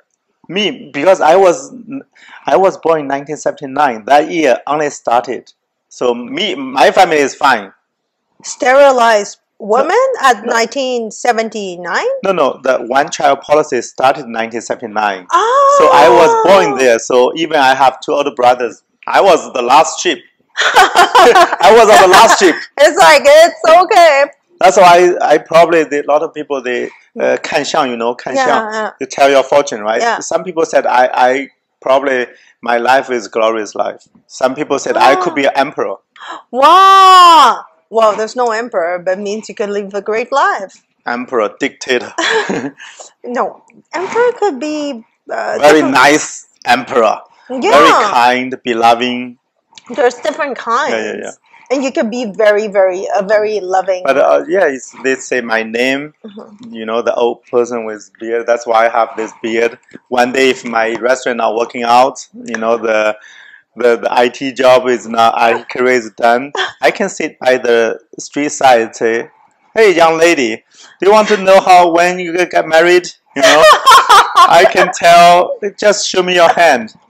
Seriously, we say this for family, that for love, another for career, right? I thought you were gonna say, "Oh, then you'll be like, I'm gonna become like the actor with." I thought you were gonna say. No way, that's old time. That's stereotype. No, that's the Kung Fu master. That's stereotype. No, I was not. No, I was referring because like you have a beard. It's like it brings an edge, and then people will say, "Hey," and then you never know. I just want to do a fortune telling. Oh, okay. No. Sorry, I didn't know that's what you want. Because I think, but did you? It's my plan B. Wait. How many plans do you have? So you have plan A? That's when you play safe, you have a lot of plans. Wow, that's a lot. But it's a good way because you get to experience different kind of things. Yeah, and also I spend a lot of time learning English. That's my ultimate plan. So but you speak good English. That's why, yeah, I spend a lot of time learning English. Even today, I'm listening to a lot of podcasts when I'm cutting vegetables. What kind of podcasts? I listen to American podcasts about anything. About anything? Yeah, NPR? Politics. Yeah. No, NPR is crap. Okay, now I know that I should not. Oh, I happen to like some of NPR's, but okay, I don't. I haven't been listening to podcasts. I want to be. I want to know more opinions, different aspects, and fun as well. Like I'm more to a stand-up comedian. Nice. Comedy, yeah. So there's quite a bit of stand-up comedy here. Yeah. I went 2 of them, but it's still too much for my English level. You have to be really good at English or the knowledge of things happening. But your English is still very, very good. I hope so. I'm still learning. Very modest. Yeah, I try to. That's why my plan is to make myself useful. Useful, not usable. Usable. What? Yeah, useful. It's like if my English is good enough, have a lot of knowledge, like in Montreal, Canada, and I'm not too. I think I'm smart enough to figure out things. So even this business not working out, probably I can be useful. You maybe one day you'll be like traveling and then bring your kids and then you can interview people. I don't know why it came into my head and I'm just like, okay, I'm gonna say it. If one day if I can interview a lot of people, that would be amazing because I really like talking to people and to tell my story and their story. Yeah. I think I really like people not pretending. I don't like the people on TV, the famous people. They always pretend. And they have makeup. They have. For me, it's not real. You have to real. If you're not real, you mislead other people. You mislead you. They thought your lifestyle. If they do like this, they can succeed. Yeah. They can make a good life. But actually, it's not. And when they struggle, when they put the effort, they don't show you. They don't show the ugly side or the real side of their life. So they give the false impression, let's do some little bit here or there. I can live like that guy. Yeah. It's not real. It's true. I think for me, I just show everything. I cut a lot of vegetables every day, tons of them. And I worry about money every day. You're like, don't worry, it's gonna come. It's gonna bloom. Like, I think you first started in 2020 and then it was the pandemic. That was a tougher period. But now it's like it's getting even more and more on track. And then I think that's what you should stop worrying. No, because actually it's serious. Attracted. If you worry means you have, we call smart, whatever you probably won't fail that hard because you see different potential areas you may fail. Because the Chinese restaurant, it's very difficult to be consistent. It's like you have different cooks. Every cook, they cook slight different way. True. And if they're not stable, the team is not stable, and your restaurant could be done. True. That is very true. I do admit it's true. If I run a McDonald's, I'm fine. I'm fine. But if you run a Chinese restaurant, you have today, you don't have tomorrow. It's a reality. Yeah. That's why I chose the worst business. You didn't choose the worst business because you came in and you decided to give a lot of attention, a lot of care to the people that come into the restaurant because of what you do, people feel very appreciated, and people even today I don't know how to cook. That's the big risk for any Chinese restaurant. Oh, you're not the cook. So I don't cook. Oh, so you're okay. So that's why I was IT guy at the beginning. I was naive enough 8 years ago. I thought, as long as I have the philosophy of running a business, how to manage the people, like streamline the workflow, procedures, all those naive things. But then you deal with you need to really make the food and you rely on other people. Yeah. to make the food. Yeah. And to your stand or your ideas, it's not easy. You know, people, they have their own ideas, they're thinking their own, you know, it's very difficult to work with the other people. It's a team, especially you are not expert. You don't know too much about what they're doing. But you're the one managing it. No, yeah, managing is it's tricky. Yeah. And I'm like, but this is so important to know how to manage a restaurant. It's very important. I'm still learning, but the problem is like if you don't know how to cook, it's a big risk for the restaurant business. Yeah, seriously. So let me ask you: is it gonna be something that you plan to do someday to learn, or not really? You're just like, right? I really don't want to.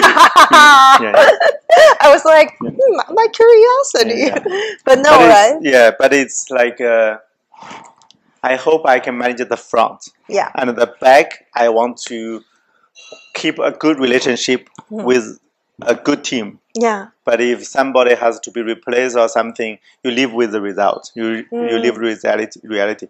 But I think I'm good at dealing with people. So. Yeah.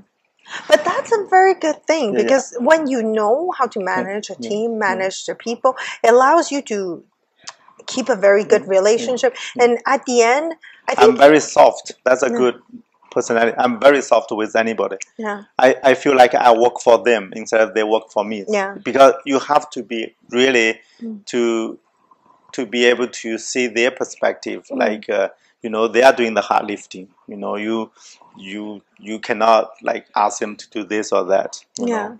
Sometimes even you ask, they don't give a damn. It's sometimes it could be a reality, you know, but it's really good to be soft, you know. I agree. Soft power. I agree with leading with like more kindness. And also I work really long. I work long hours than any of them. Because I have to work really hard. But it's a good thing I come from countryside. When I was a child, I did a lot of this, even worse than today.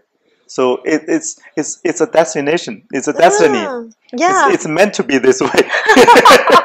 Seriously, that's spiritual. Like to be honest, the work I do today in the restaurant, I don't think any guy from the city, they can do it. Yeah, because it was preparing you. That you were in the village, so it could prepare you for what's ahead. And it's interesting because I think every pass is preparing you for what's ahead. And we never know. And it's very good that you see it this way. I think it's fine. I'm myself as... For the life thing, I always think about. I'm very philosophical. What is that? The word?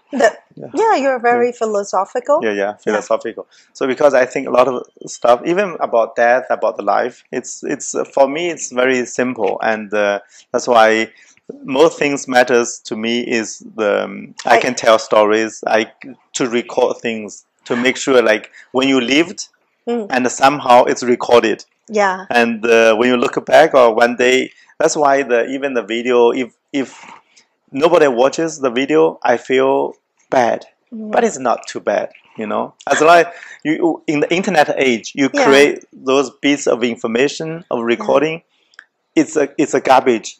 If nobody use it, like for example, but it's not harming anything. It's not littering a space. It's just it's a digital garbage. Even it's information. Yeah, it's information. Nobody watches. It's not worth much. Yeah. But it's there. It's not doing anybody's harm. Yeah. You know, it's great. For me, I find the internet is amazing. So just leave it there. The video, maybe 5 people watched, maybe 10 people watched, maybe like 100 people watched. It doesn't matter too much. It doesn't. You never know who it could affect in the long run. And I don't know why it popped into my head is what is your thinking about death? What is that? What's your thinking about death? Death. Your thoughts about death. I'm really sorry. It's very good. I'm like we need to eat. We need to eat. I'm full, but I'm like, oh, it's so good. So I'm gonna. It's all vegetables. They all say vegetables is nothing. It's you won't give you too much like calories, whatever. I'm like, no, but like, okay, well, I'm gonna talk, and I love it. It's very, very good. But the death in the village time were really brave, because you have to be really tough, brave to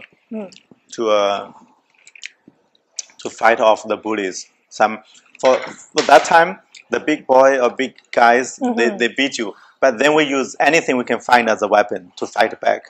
We were really, if we find a knife, we stab you. Seriously, we were really that wild. Really? Yeah. So it shows you are tough.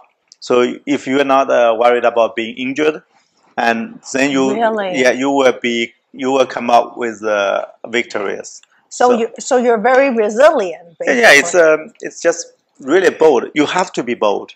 If you're not bold, they're gonna bully you. And so it doesn't matter you're a big guy, physically small or big, and you just grab whatever you have, and then somebody beats you, and you fight back. So it's very, and look at some people get killed. What? In the village? Yeah. Because of fight? Yeah. We had a leader of a small child when we were in grade 2, grade 3. When the school time is over, so we like one group of kids. We go one column, go this way, another column goes another direction. Yeah. We used to have a fight. You have a leader to fight them. So our leader is glorious. So he had a gun, like a makeshift gun from his uncle. So it's not real gun, but he can shoot with the sand or whatever the sand inside. So he was one time he brought that with him, and so he was natural leader for us. It's amazing. So he good at fighting, and he brought sand. Yeah, the gun can shoot sand. It's not like powder, but there's powder pushing you put the sand inside. So when it's shooting, it's not shooting far, but it's spreading a lot of sand. It's dangerous. Some people can get blind but it's never happened. But it shows he's bold. He's the natural leader for us. That time was grade 3, grade 4. Wow. Nobody challenged him. And then after in the countryside that time, when you are 18, 16 years old, usually you dropped out after 8 years. You dropped when you are 15, 14. Yeah. So all of the people from the same village or same group, they were working somewhere as a migrant working in the big city. They're gonna bring you there. Bring their work together. So normally I'm pretty sure 18 years old, you're always in different cities doing the factory work. All of them. Wow. So this guy is a leader. We admire our idols, is our leader. Actually, when I was in university, when I was 20 or 30, 21 years old, when I came back, they told like he was killed in the city. You were in university. Did you dig it? Yeah, that guy. And because he was a tough guy, but in the city it's different rule sometimes. Yeah. So it was fight over a girlfriend or whatever. So he said, "I'm brave. I kind of fight with you," and with knife. Somehow he got stabbed to death. Wow! Yeah. But I think it's better, like, because if he went to jail, it would be nobody cared actually. Nobody cared. He was your leader. Yeah, that's the time you have to live. Sometimes you try your luck. Sometimes it's your bad luck today. Yeah, it's true. You always live on the edge because you feel like you have to show you are tough. Yeah, I think he messed with the wrong guy, maybe. But I'm gonna think like from our end, but I'm gonna go. It's an author. She says that you're here on you come here, you learn, and sometimes people will tell you, like, for example, it's on the soul level. It comes with it'll tell you how your life will progress, and you will die by a specific cause. It's pre-planned. So once you come in here, it can happen that it's destined that... That's fortune telling. No, not exactly. But it's like a play. You come here, the souls decide that they're going to... I know it's going to sound very far-fetched to you, but today I'm going to own up, because my friends always say, you should own up to who you are. Yeah. So when you come in on earth, you're a soul, you come on earth, and you're predestined to do certain things. You have planned how you will die, and the people that are involved are like part of the play and playing with you in this. So I don't know, I don't think there's an ultimate death, but of course that's just my saying and my belief. It depends. Sometimes like my experience, like in the village pool time, you seeing so many accidents. We have every year we have 2 or 3 the young boys we knew we knew the time drowned in the water. So you're saying you were the lucky one? No, we always see a lot of death, a lot of tragedy around us when we're like you know the mother-in-law and the wife, they always have fights in any tradition. Like at Taiwan mainland is the same. Like if you have mother-in-law, always have fights. If you live together. In the village is the same. Like every summer we saw like at least one family, either the wife or the mother-in-law, like killed themselves like by drinking the pesticide. That's the only, that's the only thing we had. Every family had a bottle or 2 of pesticide. And when they had a big fight, and it depends on who's strong mentally. Dang, that's so tough. Because that's why the husband is in a very bad position. The 2 women in your life, they fought like crazy, and just over trivial thing, like the meal you did not serve me, right? And you did not bring the bowl to me, and started the quarrels, you know, and then one thing to another, and then nobody pay attention, so he got already 3 gulps of the. You come from a very it's very tough. It's the village time. Now it's much better, but that's 1980s, 1990s. But it's very tough. Yeah. We saw the death we saw a lot of my there's a girl, our house and her house living about 100 meters away. So I remember it's grade 5. After grade 5, we're supposed to go to the junior high school. For that summer, her mom died because of this. Because of a fight between the mother-in-law. Like her mom drank the pesticide. Oh my God! It must be so hard for her. She's a child. Yeah, it's and then another young girl, like probably grade 2 or grade 3. You know the wet, when you green the wheat, right? This tall, right? Yeah. So at the beginning we use the sickle to harvest them, right? Yeah. But then end of the 80s, 1980s, we had the machine. Use the tractor. Tractor has running on diesel, right? And they have the belt, and they have a machine. The belt is gonna connect to that machine called a harvester. That harvester has the blades like doing this, right? So the tractor gonna move this machine, go forward. So gonna cut like all the wheat to the one side. So you don't have to cut with sickles, and then you just collect them. So it's much easier. Then one girl was sleeping in the field, and he lost her arm, one arm.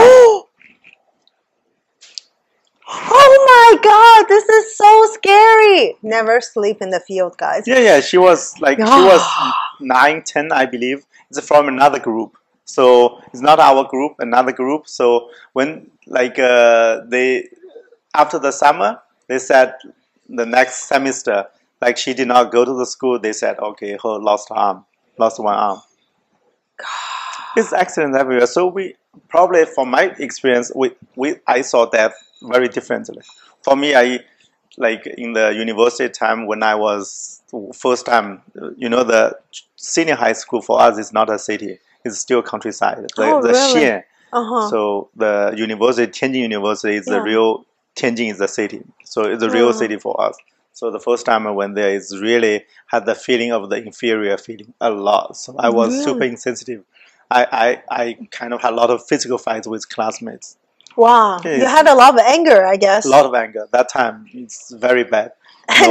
You went from being a very angry child to become a very like calm person, right? But like before that, even in the senior high school, I was feeling fine because all countryside. Yeah. I did not feel other people having a much better condition than me. So we were all the same level of poor. The poverty is the same. Everybody has the same level of poverty. So I was super happy. Even I was in the senior high school, was beaten by the teachers. Well, everybody got beaten. So as long as equal, it's fine. So we had our difficulties, but I was super happy. I had no mental issues. But then the university, all my classmates, when they came from a city, so I was the only one having money issues. So that time was really bad. So you felt much more like different. Yeah, it's a very, very bad feeling. That 4 years was really bad for me. But what happened in those 4 years? I think some people think like for you, how was your experience of university? For me, it's almost just felt like bad. For me, it's really bad. I felt like mistreated a lot of times. Really? It's when you are super sensitive, everything can upset you. Anybody they said they thought you insult you. This guy insult me on purpose, you know. But it wasn't. But you felt this way. So it was like how you felt emotionally and how you know the Will Smith. Oh yeah. No, actually in the university, I went to university in 1997, and at that time we have 28 people, 28 students in the same computer science class 4, and then several of them from Tianjin itself. So they were because they are in the own city, so they can go home anytime. They were rich as well. Yeah. So that time the VCD was popular. VCD to see movies. One guy was like every time he brought the VCD a movie like from home to in the dorm to play. So one movie like the Training Independence Day. You know that movie? Yeah. Will Smith to fight the alien. He caught the alien, right? So the Independence Day. That movie, Will Smith was very successful, very popular, right? Then, I thought you were referring to the no, song. not at all. I was like, what? Okay. And then some of my classmates, they said, I look like Will Smith because I was dark skin, dark tone. Okay. And then, like, how could you possibly look like Will Smith? They said, like, you know, it's when my hair was short hair, it's like a little bit inside here, so it's the shape of the head, whatever, and also a little bit darker. So they said Will Smith. Actually, it's a compliment. Because he's handsome or whatever and strong. That time a little bit skinnier. Yeah. So it's like more athletic. I'm like, do you have a picture of you at that? Let me check. Actually, one guy, I was really mad at him saying that. Oh. Yeah, I really mad. And then after that, this like long time, they were really it's a compliment. Oh. Yeah. So they were trying to compliment you, but you felt there was an insult. Yeah, insulting because it's looking darker. Because in Chinese skin tone, I was way too darker. Way too dark. Oh, so you had that play of like the coloration also affected you. Yeah, exactly. Yeah, because for certain places, I know in Asia, for example, you cannot look too dark. Yeah, exactly. You have to look white. Yeah. And also, it's a compliment, and then it's the same for Oscar. The same. It's the compliment for G.I. Jane, right? Oh, yeah. G.I. Jane is like the Demi Moore, right? Yeah. Demi Moore was super cool. Yeah. And then for Jada, supposed to be a compliment, right? If Jada is as cool as Demi Moore, she's supposed to be super happy. Then you know somehow it's super sensitive or something, or the what is the marital violence within the family? So just you know that tragic happened. Yeah, because I personally saw Will. Yeah. Like I personally think I do like Will Smith. So that came. I think he's probably going through some very challenging moment in his life right now.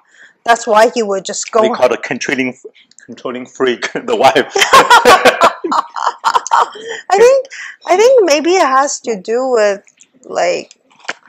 I don't know if I'm allowed to say things like that because I don't think it's like right because it's other people's life. I can't say, but I think it's he's going through something very dark because within the family. Because I read his biography, and I liked it, and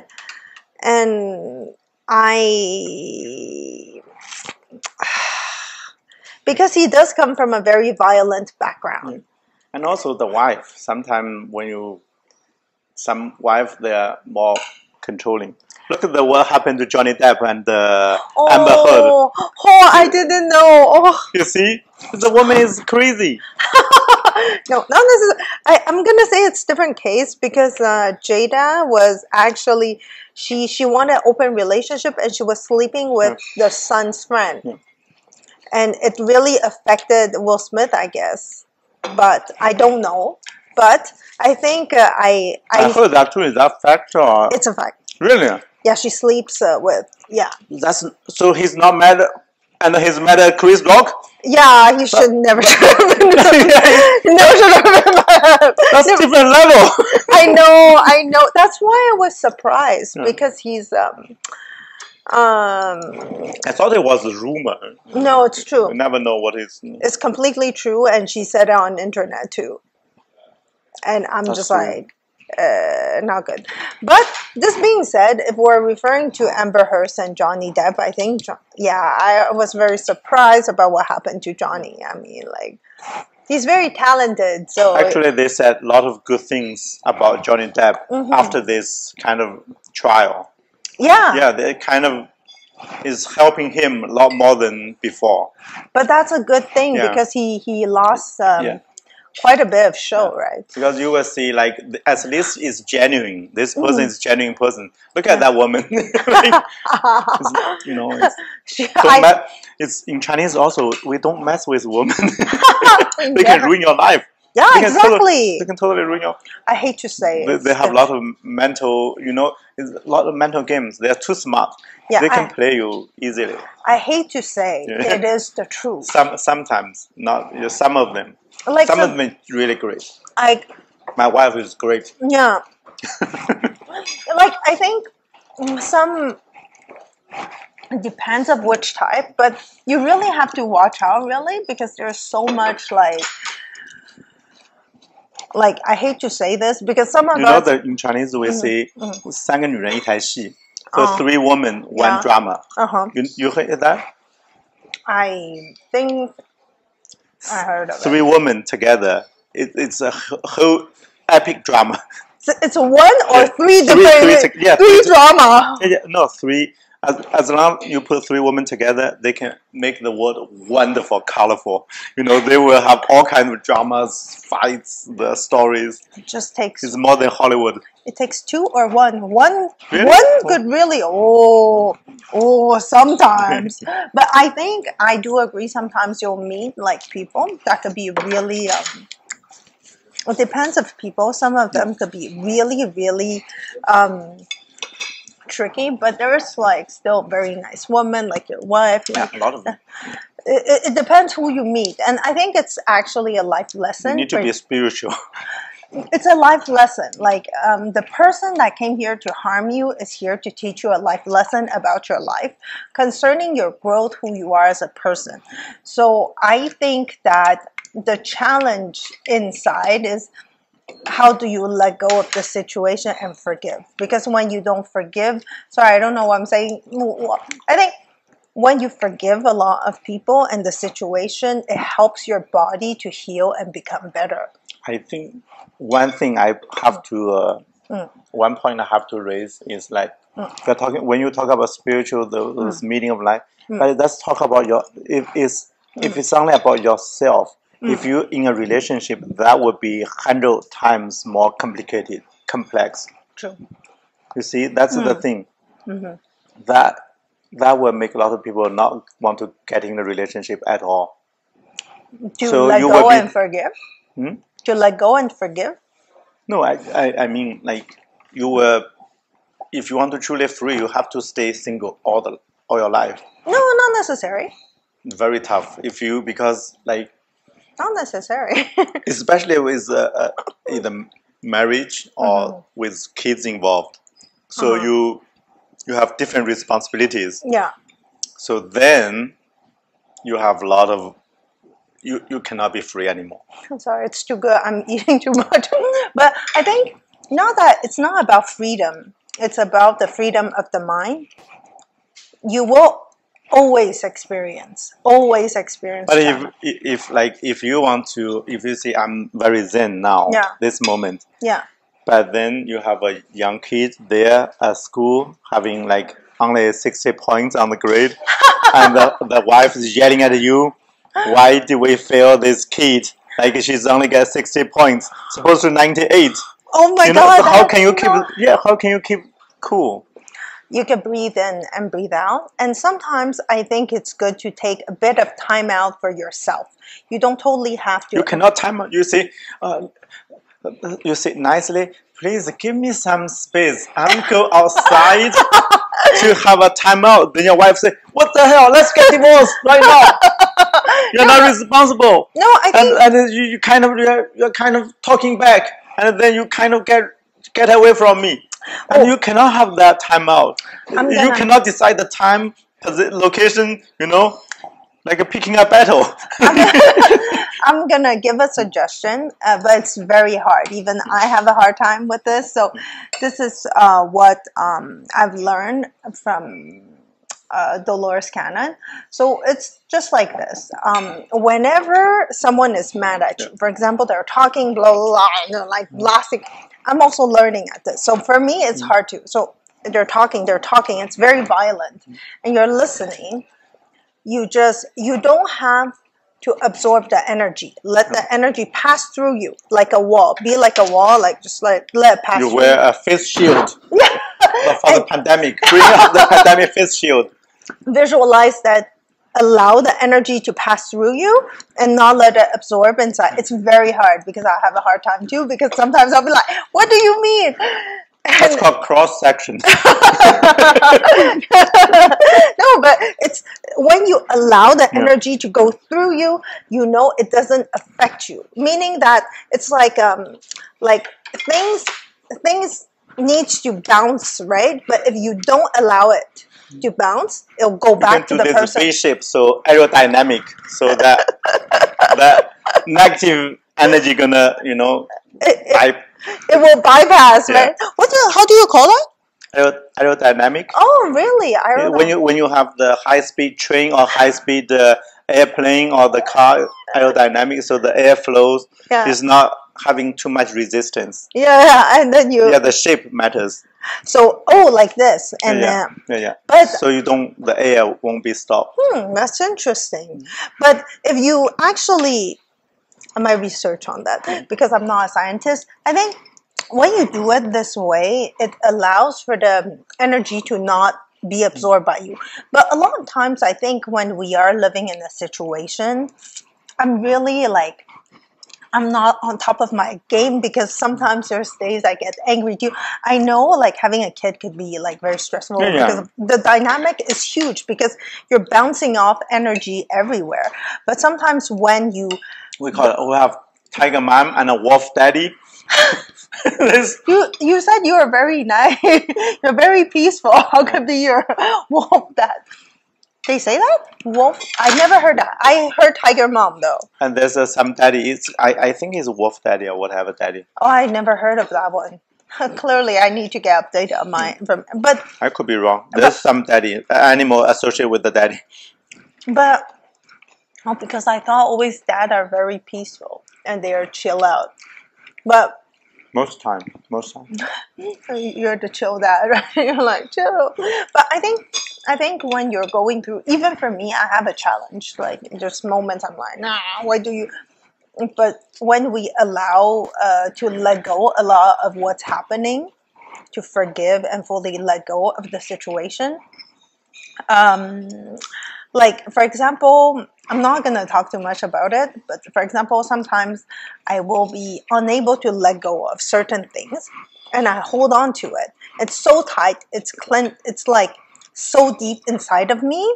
I'm holding on to it. And when I hold on to it too much, in the long run, I know it's beginning to affect me, who I am as a person. For example, if someone said something mean to me, they said, why do you do the things you do? You don't have to do certain things this way. Why don't you just like... Yeah, that happens a lot. That's the personal space, especially in our culture, I think. Oh, yeah. A lot of the seniors, they're going to give you the life advice on everything. Yes. That's the... And you don't need it. Yeah, you don't need those advices. You don't need it. Not only their even me and my wife, we all like, let's do this way, this way. You always tell people what to do, how to do things. Yeah. That's the personal space. That's fine. I find very troubling. I have this problem as well. I even tell us, do this, like, this is not right. Yeah. So that's given me a lot of issues as well. To have to respect your whole own boundary. That's the thing in our lot of our culture background. We used to too nice to you, so but I'm very nice to you. So I tell you, it's for you. It's like I love you, so do it my way, not your way, my way. But it's very common, very common. Yeah, and that's very tough. But it's not your. It's not. Sometimes it's important for you to know that this is your life, not their life. I learned that in hard way. How did you learn it? I was beaten down a lot of times. I was yelled, shouted a lot of times. But now, do you respect your own boundary, though? No, I still make that mistakes. But I'm happy to be that's why I'm soft. My wife yelled at me. I'm okay.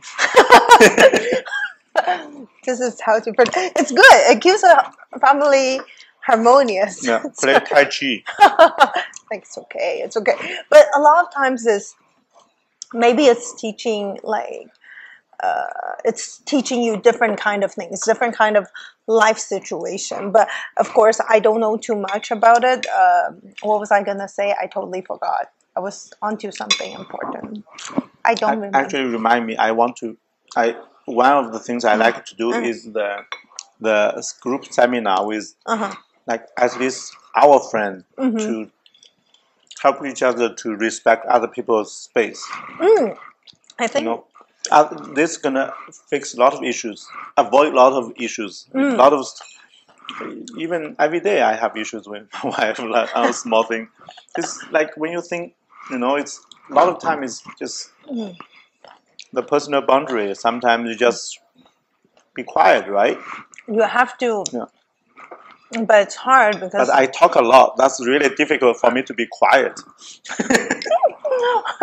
It's okay, that's your personality. But I think it's a good thing to talk and release. It allows, so for some people, when they don't express who they are and how they feel, they can actually begin to develop different kind of diseases in this area. When you suppress yourself too much, when you over-suppress, it's really not good for the health. So I think a lot of times when we are in an emotional state, it's good to release it. I'm not telling you to always be angry, but personally to allow to talk, like even talking to like other people, like right now we're talking, it allows you to release a lot, like what you're feeling, not feeling, like your past experience. I think it's great because it allows you to express who you are, your creativity and all the things like that. Like there's moments I think for me, I was not expressing myself for quite some time because Asian family, they don't no boundary, right? So it's not being. But can we like have some the discussion or something to make even the older generation or our generation to make people kind of make us more aware of this kind of issues. That will help a lot because it's too many fights. So I'm really tired. I hate myself. I always say I hate myself. Like I made the same mistake again and again. Don't hate yourself. I'm gonna say one thing that I've learned. So sometimes when I have too much of a fight, like family or with people, I will have a lot or people giving me negative comments nonstop, disapproving me. I will have a lot of hatred toward myself. But the key is not to hate yourself. It's the opposition is to love yourself more. It's hard to love ourselves, but if you choose to love yourself, to repeat how much you love yourself, who you are as a person every single day, as in terms of affirmation, your life will change. You will become stronger and better. only by loving yourself more will you be better in the boundaries. Meaning that, for example, I don't know what, like, let's choose an example. Let me think. Okay, I'm going to come in with the example of someone that's anorexic. The reason that a lot of people are anorexic is because they don't love themselves, right? So that's why they're trying to starve themselves to death. They don't know. It's okay. Seriously, starve to death? Because you don't love yourself, or bulimia. So they need to come to our restaurant. You need to come to the restaurant and eat. But I give them smell. Please smell the braised pork belly with sweet potato noodle. Please come eat. And clearly, we love food more. I think when you don't realize, you don't appreciate, you don't love yourself, to that point, you will begin to not, you don't appreciate who you are as a person. You will begin to develop those type of habits. And you don't know it consciously. It's because you don't love yourself. And gradually you eat less and less and less until the day where you become like a skeleton, because you don't realize how much you don't love yourself, and you become very sick. So I think this will really like help people to say, to really be in front of a mirror or talk to themselves every day. Like, I really love myself. I love myself because I'm this, I'm that. For example, you say, I love myself. They say I really check myself in the mirror a lot. Okay. Every day. Every day? But you could say that to yourself. You could say, I love. More time I look at the mirror look at myself in the mirror. I want to go to South Korea. Why? Have the plastic surgery. You know, to make more handsome. You know, they have the surgery to cut your bone and then let them heal over time, so you get taller. Yeah. Do you know that surgery? That's crazy. I look online. It was very interesting. That's really brutal. It has a theory. The theory could be right? Because it's natural to heal. Yeah. So you pull it a little bit longer, farther.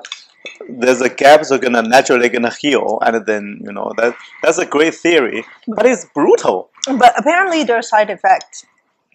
There's side effect. And even if you were to do this plastic surgery, if you were to like increase your nose, the wind will blow and it will hurt here. Really? Like 电高, like when you put that. I thought you can generate electricity. No, what? I don't even know what they put inside. Silicone? No, what do they put inside? And then, no, you have the windmill. What? Yeah, wind blows. No, but it really hurts your bone and it hurts here. So it's really, and sometimes if they don't do it well, it'll shrink. So just you really do lots of research. You did a lot of research. Sorry, I'm like so Asian. I'm so gossipy. I'm like, no, I'm not gossipy, but the idea of plastic surgery was very interesting because I used to follow this Korean show. Yeah. And it talked about people were they didn't like themselves at all. They hated themselves, but they were like really in a very severe distress thing. And they actually did the surgery. They came out loving themselves. Yeah, because they look so amazing, a lot of them. Yeah. But then you have a child. They look very different. It's okay. You feel like you are kind of cheated. No. Right? I have a beautiful wife, and then my baby, I'm looking okay. I have beautiful wife. Our two genes together, whatever, how you mix up, the baby come out should be looking relatively okay. You come out with ugly, there's no way. Then you look at the baby picture of your wife. Okay. But it's that's a lawsuit. No, this is not a lawsuit. You married her for her. But if you don't tell the husband saying like, I was looking this and then now I'm looking. Oh, but the husband's not perfect either. The husband's not perfect. The wife is not perfect, right? It's okay. I see that potential conflict. You know what? If the kid one day grows up and it's not, and if she wants to do plastic surgery, she can do it too, because oh yeah, that's a good business model. It's called a recurring business customers. But you should always love yourself instead. Okay, appreciate what you've been. Yeah. But there are some people that've been through such hardship, and it's really necessary. Like one of the show, the woman had this big like bulgy thing, and they had to remove it and really transform her life. So I think if it's necessary, but when you check at the mirror, well, for me, I did it for myself, and it worked. I started to tell myself how much I love myself, and I remember the first time I said it in front of a mirror. Maybe you could try it. Maybe one day you like go in and you say you love yourself. For me, what happened was when I said, I always say I hate myself. No, don't say because that. I make a mistake again and again. Like I always said, so small talk to upset my wife. I said I should not do that. But then after that, I realized, but I hate myself. No, but you could just, when you love yourself, maybe you'll find different type of new ways. I think it's important for you to just embrace who you are. The shrimp? I am gonna grab the tofu. Yeah. Okay, I'm gonna let you. Oh, thank you. Why it's so much? I was like, it's very good. Thank you. Would you like to have a piece? No, it's fine. I got 2 shrimps. Oh my god! I ate all the shrimp. I ate I ate a lot of it. Okay. Most of them. We can check the video back to see who ate what. Oh my gosh. That's good for the video. But I think so when I told myself that I love myself for the first time in the mirror, I cried and I wanted to hit this. I began to look at this mirror. And I was just like, oh, look, this is not perfect. This is not perfect. This is not perfect. But the more you keep on repeating it to yourself, that you love yourself, your pattern of thinking will change. And the way you start to talk to yourself, the way you talk to your surrounding will actually change. And it will actually affect the people around you, and the situation and the vibration will change. Yeah, you know what I will say to the mirror? What? I will be rich. I will be rich. Say it too. Yeah. You can say it. Seriously. My suggestion when you do affirmation is to say it with a lot of, like, there's days that I'm totally off and I forget it. Instead, I complain, which is very bad. It's instead to say it to yourself, to say that, yes, I am wealthy, I am rich, I'm prosperous, I will have like how much seating in this restaurant, and I will have how much income by this time, even if. That's like a praying. Yeah. Like a praying to the God. But do it every day. It will come. You'll be surprised at your own ability and power, how you are capable to create this. It's amazing. Like my mom, like all her life is Christian. She's Christian all her life. In the countryside of Jiangsu province, the villages, a lot of Christian. Really? Christianity is a big thing. From the old times, the priests from the West, they went to all the China, everywhere. They preach Christianity. Wow.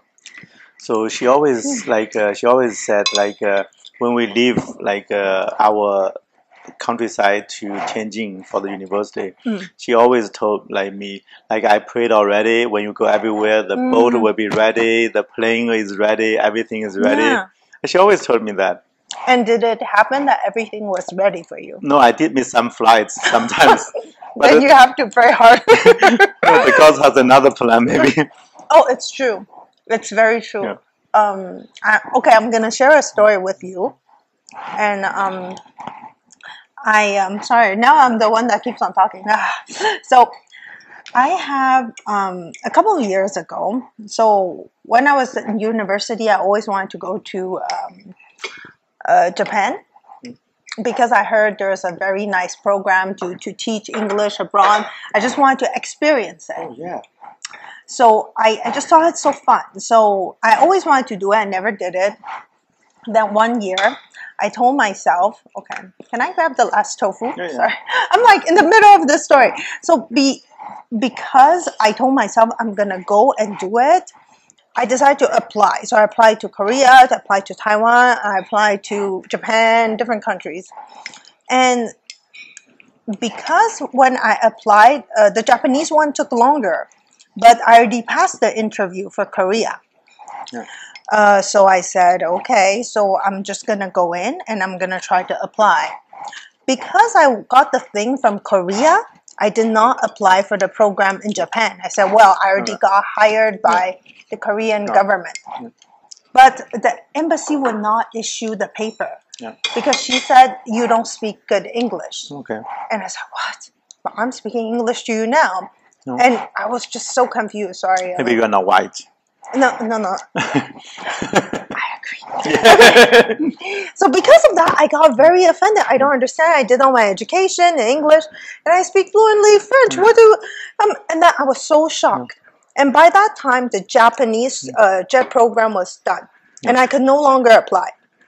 And I was in total shock. And I said, so I'm gonna carry on to reapply the second time with Korea. Yeah. The second time, it doesn't pass through. Yeah. So I lose the opportunity for both. Okay. And I was like, oh, what does that mean? Like, I didn't understand because now I lost both opportunity. And then I applied to go to Japan, area in close to Toyota. Okay. And then Osaka. Yeah, I'm not. I only know those two cities. Yeah, Tokyo and Osaka. That's all. Yeah, I don't remember which city it was, but it was one of the cities. And as it turns out, that year, a few months later, there was the tsunami of Japan. Yeah, Fukushima or whatever. Yeah, and if I did apply to the Japanese program, I would have like goodbye. I would be seriously. Yes.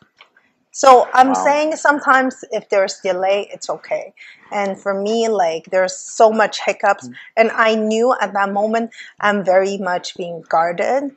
And I understood like there's a reason for anything. So in case you ever miss your flight or boat, don't worry. It was a protection. You never know. Actually, that's really weird. For me, the first year for the restaurant, I was actually we opened the restaurant in only within a month. Wow. February 5th, 2014. I guess February 23rd or 24th. Within a month, I was working every day after the job. I was one night, I was doing the overtime Saturday night in the office. I was sleeping in the office. Wow. And the next morning, I had to go to Sunday morning, went to the restaurant to wash dishes, do everything. And then I was really tired. So at night, I had a group of friends from soccer team. They came to the restaurant to support the business. Oh. So I was busy, and then we were drinking just a little bit Chinese liquor, just a little bit. I was fine. I locked the door when everything finished. So I drove my car, parking in the back of the building. So all the way to Highway 15, 40, and 40 West, and then I that's end of the I guess 23rd of February. Okay. It was snowing. And then lost control of the vehicle. It's a total loss. And then it's like I lost the memory from, I remember I drove outside of the restaurant, but without any memory of what happened till the impact. And you see the lamp post, the concrete one, is I knocked down one of them. Oh my God! Like the what? The concrete, they're thick. So the insurance, the lamppost. Oh my God! And then it runs in my car. So the first car was total. Actually, in the front of the car, you can see the half circle dented the lamppost dented into the car. Yeah. But you have zero memory how it happened. Yeah, zero memory. I have only some cuts on my lips. Wow, but were you affected? Were you hurt or no? Just lips, like some bruise, bleeding on and then everything, the car stopped there, and it was super cold. Yeah. And it's only 200 meters away from our home. So I just left the car there and walked home. And then 1 hour is about 12 o'clock. Then 1 o'clock or 2 o'clock in the morning, two police women, they came to knock the door because the car there, in the glove compartment has all the registration address. So the 2 police women came to knock the door. I was sleeping because I was super exhausted with a little bit alcohol, I believe. And then like they came, knock the door open. Like my wife opened the door. I told them like, it's too close to home, too cold. I just went home. But then I was sleeping. I didn't expect you to go back to bed. And it's amazing. I was fine. You know, from the 40, we have to go to St. Charles, and it's a left turn. It's the overhead bridge. Wow. Yeah, the bridge. The left turn, if you turn that left turn, if you drive more than 35 kilometers per hour, you're done. You're gonna fly down the bridge. Oh my God! Yeah, but then I don't know how I did that. I don't know memory. You have zero memory. Yeah, but then like the accident happened in the local street after that. The local street is too fast, and then running to the. Wow! And the impact was so big.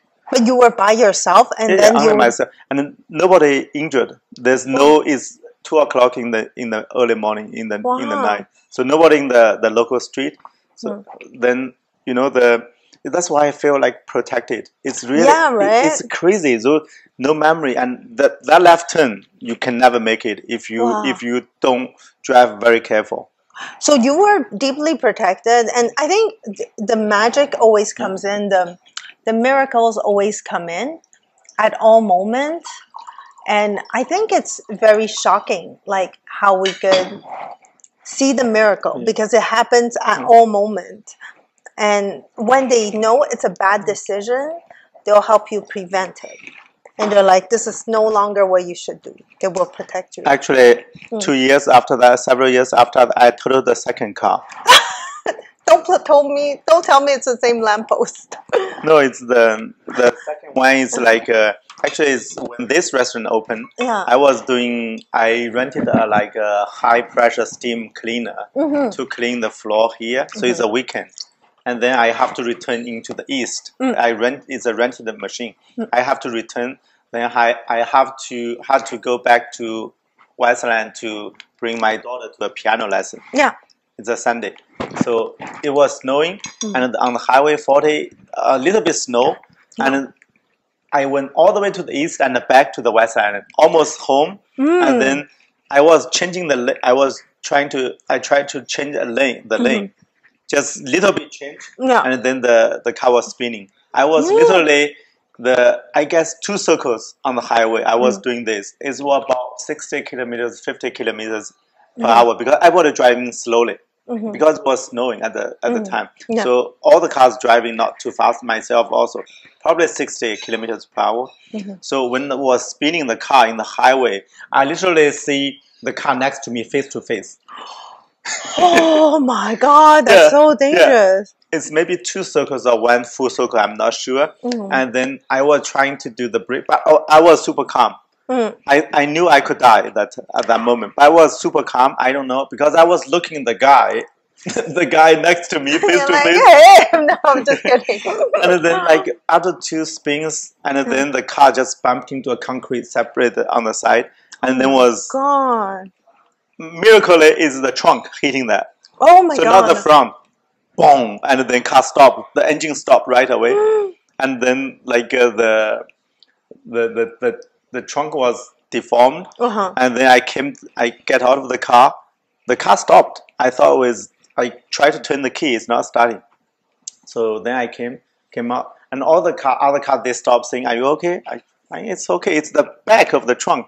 I was just shocked, like the calf. Yeah. The calf bumping into the underneath the seat. That get the metal there. I got really painful for the calf. Other than that, it's nothing.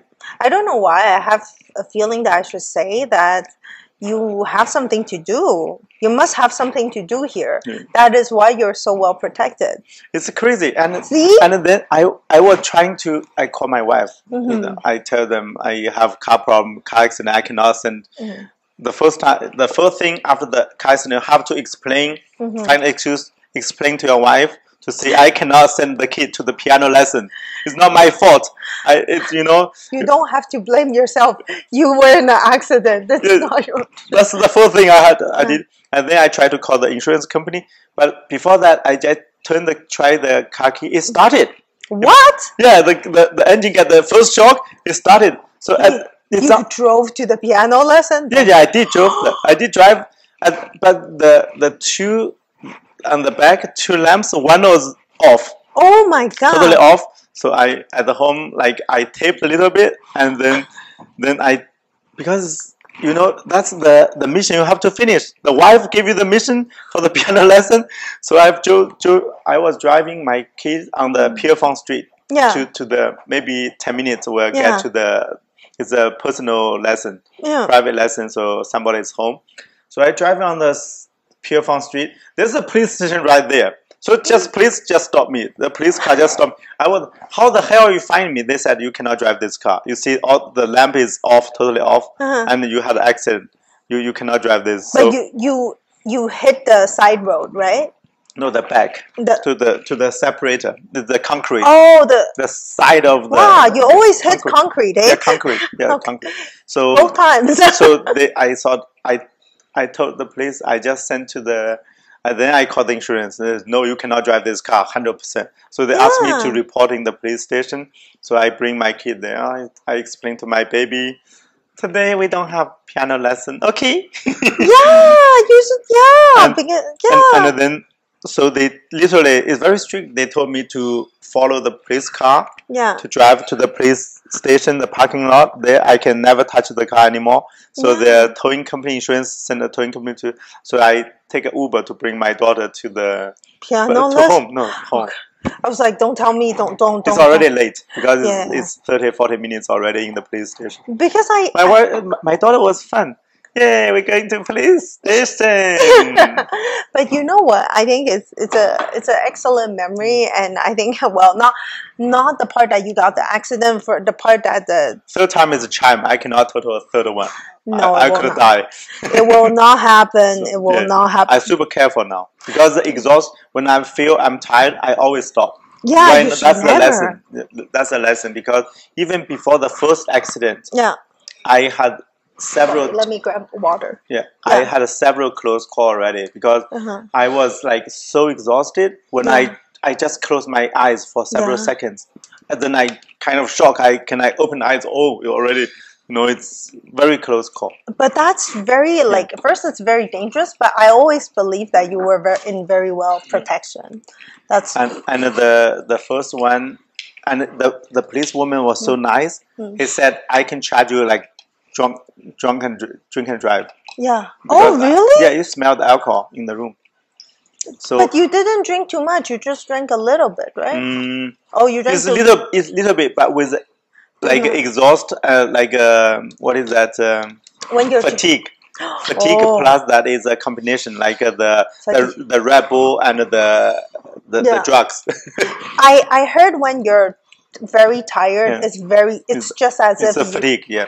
When you're too fatigued, it's just as much as you're having a drunk. After that, I was super careful. The second accident, I was careful already. I just changed the lane. The speed was not. The condition was too bad. Yeah. There's a little bit more snow between the lanes, and you change. That's not my too big fault. After very careful. Even today, right after that accident, when I feel tired, I always stop. See, never. It's never. Crazy. But I think at that point, it made you understand that there's a lot of miracles, and there's you're being well protected by entities, your higher self, and you're always protected. It's Christianity. My mom is really a. But I'm speaking in terms of spirituality. You always have a higher self. 就是it's like 守护你的 like. It's before we always if it's emperor in the old time, when you walk, the people they can see there's a cloud dragon on over your head. Really? Yeah. Oh, I didn't know about that. They always tell that's the fortune telling thing. They'd say you're about to realize your dream. You see, like when I see you walking around, and then oh really, oh I see a cloud dragon on top of you. So you are our true emperor. Oh really? I didn't know that. But like I think different. I think your life is what you made out of it, but it's very important to understand that we are always protected. That there are, you had 2 car accidents. Some people go through so much challenge, but you came out like super healthy, and I'm like, both accidents were very like very close call, very close. Yeah, so you're very lucky. The second one was super calm. I don't know. I was super calm. Yeah, I don't know why too, because you had your daughter in the car. No. I was on my way home to pick her up. Oh, to pick her up to the piano. To the piano lesson. Oh, she was. No, I was only myself when the. How come both times it's only you're lucky that both times? Yeah, always myself, because the first time I was working till 12 o'clock. In the restaurant. Ah, that's why you always close at 10. Yeah. That's having a restaurant is really crazy. Yeah. So that's why, and it's also the overtime in the office job. Like I was doing the network maintenance, always after hours, employee not in the office. So that's the weekend. You did the network maintenance. And that's why I was sleeping in the office Saturday night. I probably 3 hours sleep, and then Sunday morning, early morning, I get up. I drove to the restaurant directly to the restaurant work. So you should be very proud of yourself. You should be very proud of yourself. For me, it's like you come from a really humble background. You have to work every day. You know, it's you just work. But sometimes you could take a day off too. I like watching movies, everything. But I think it's like you should really honor yourself, how far you've become. Like there's so much like. That's why I'm super happy. I'm super satisfied. If I'm living alone, I will be super happy. But that's the thing. The spirit you have come with a wife and your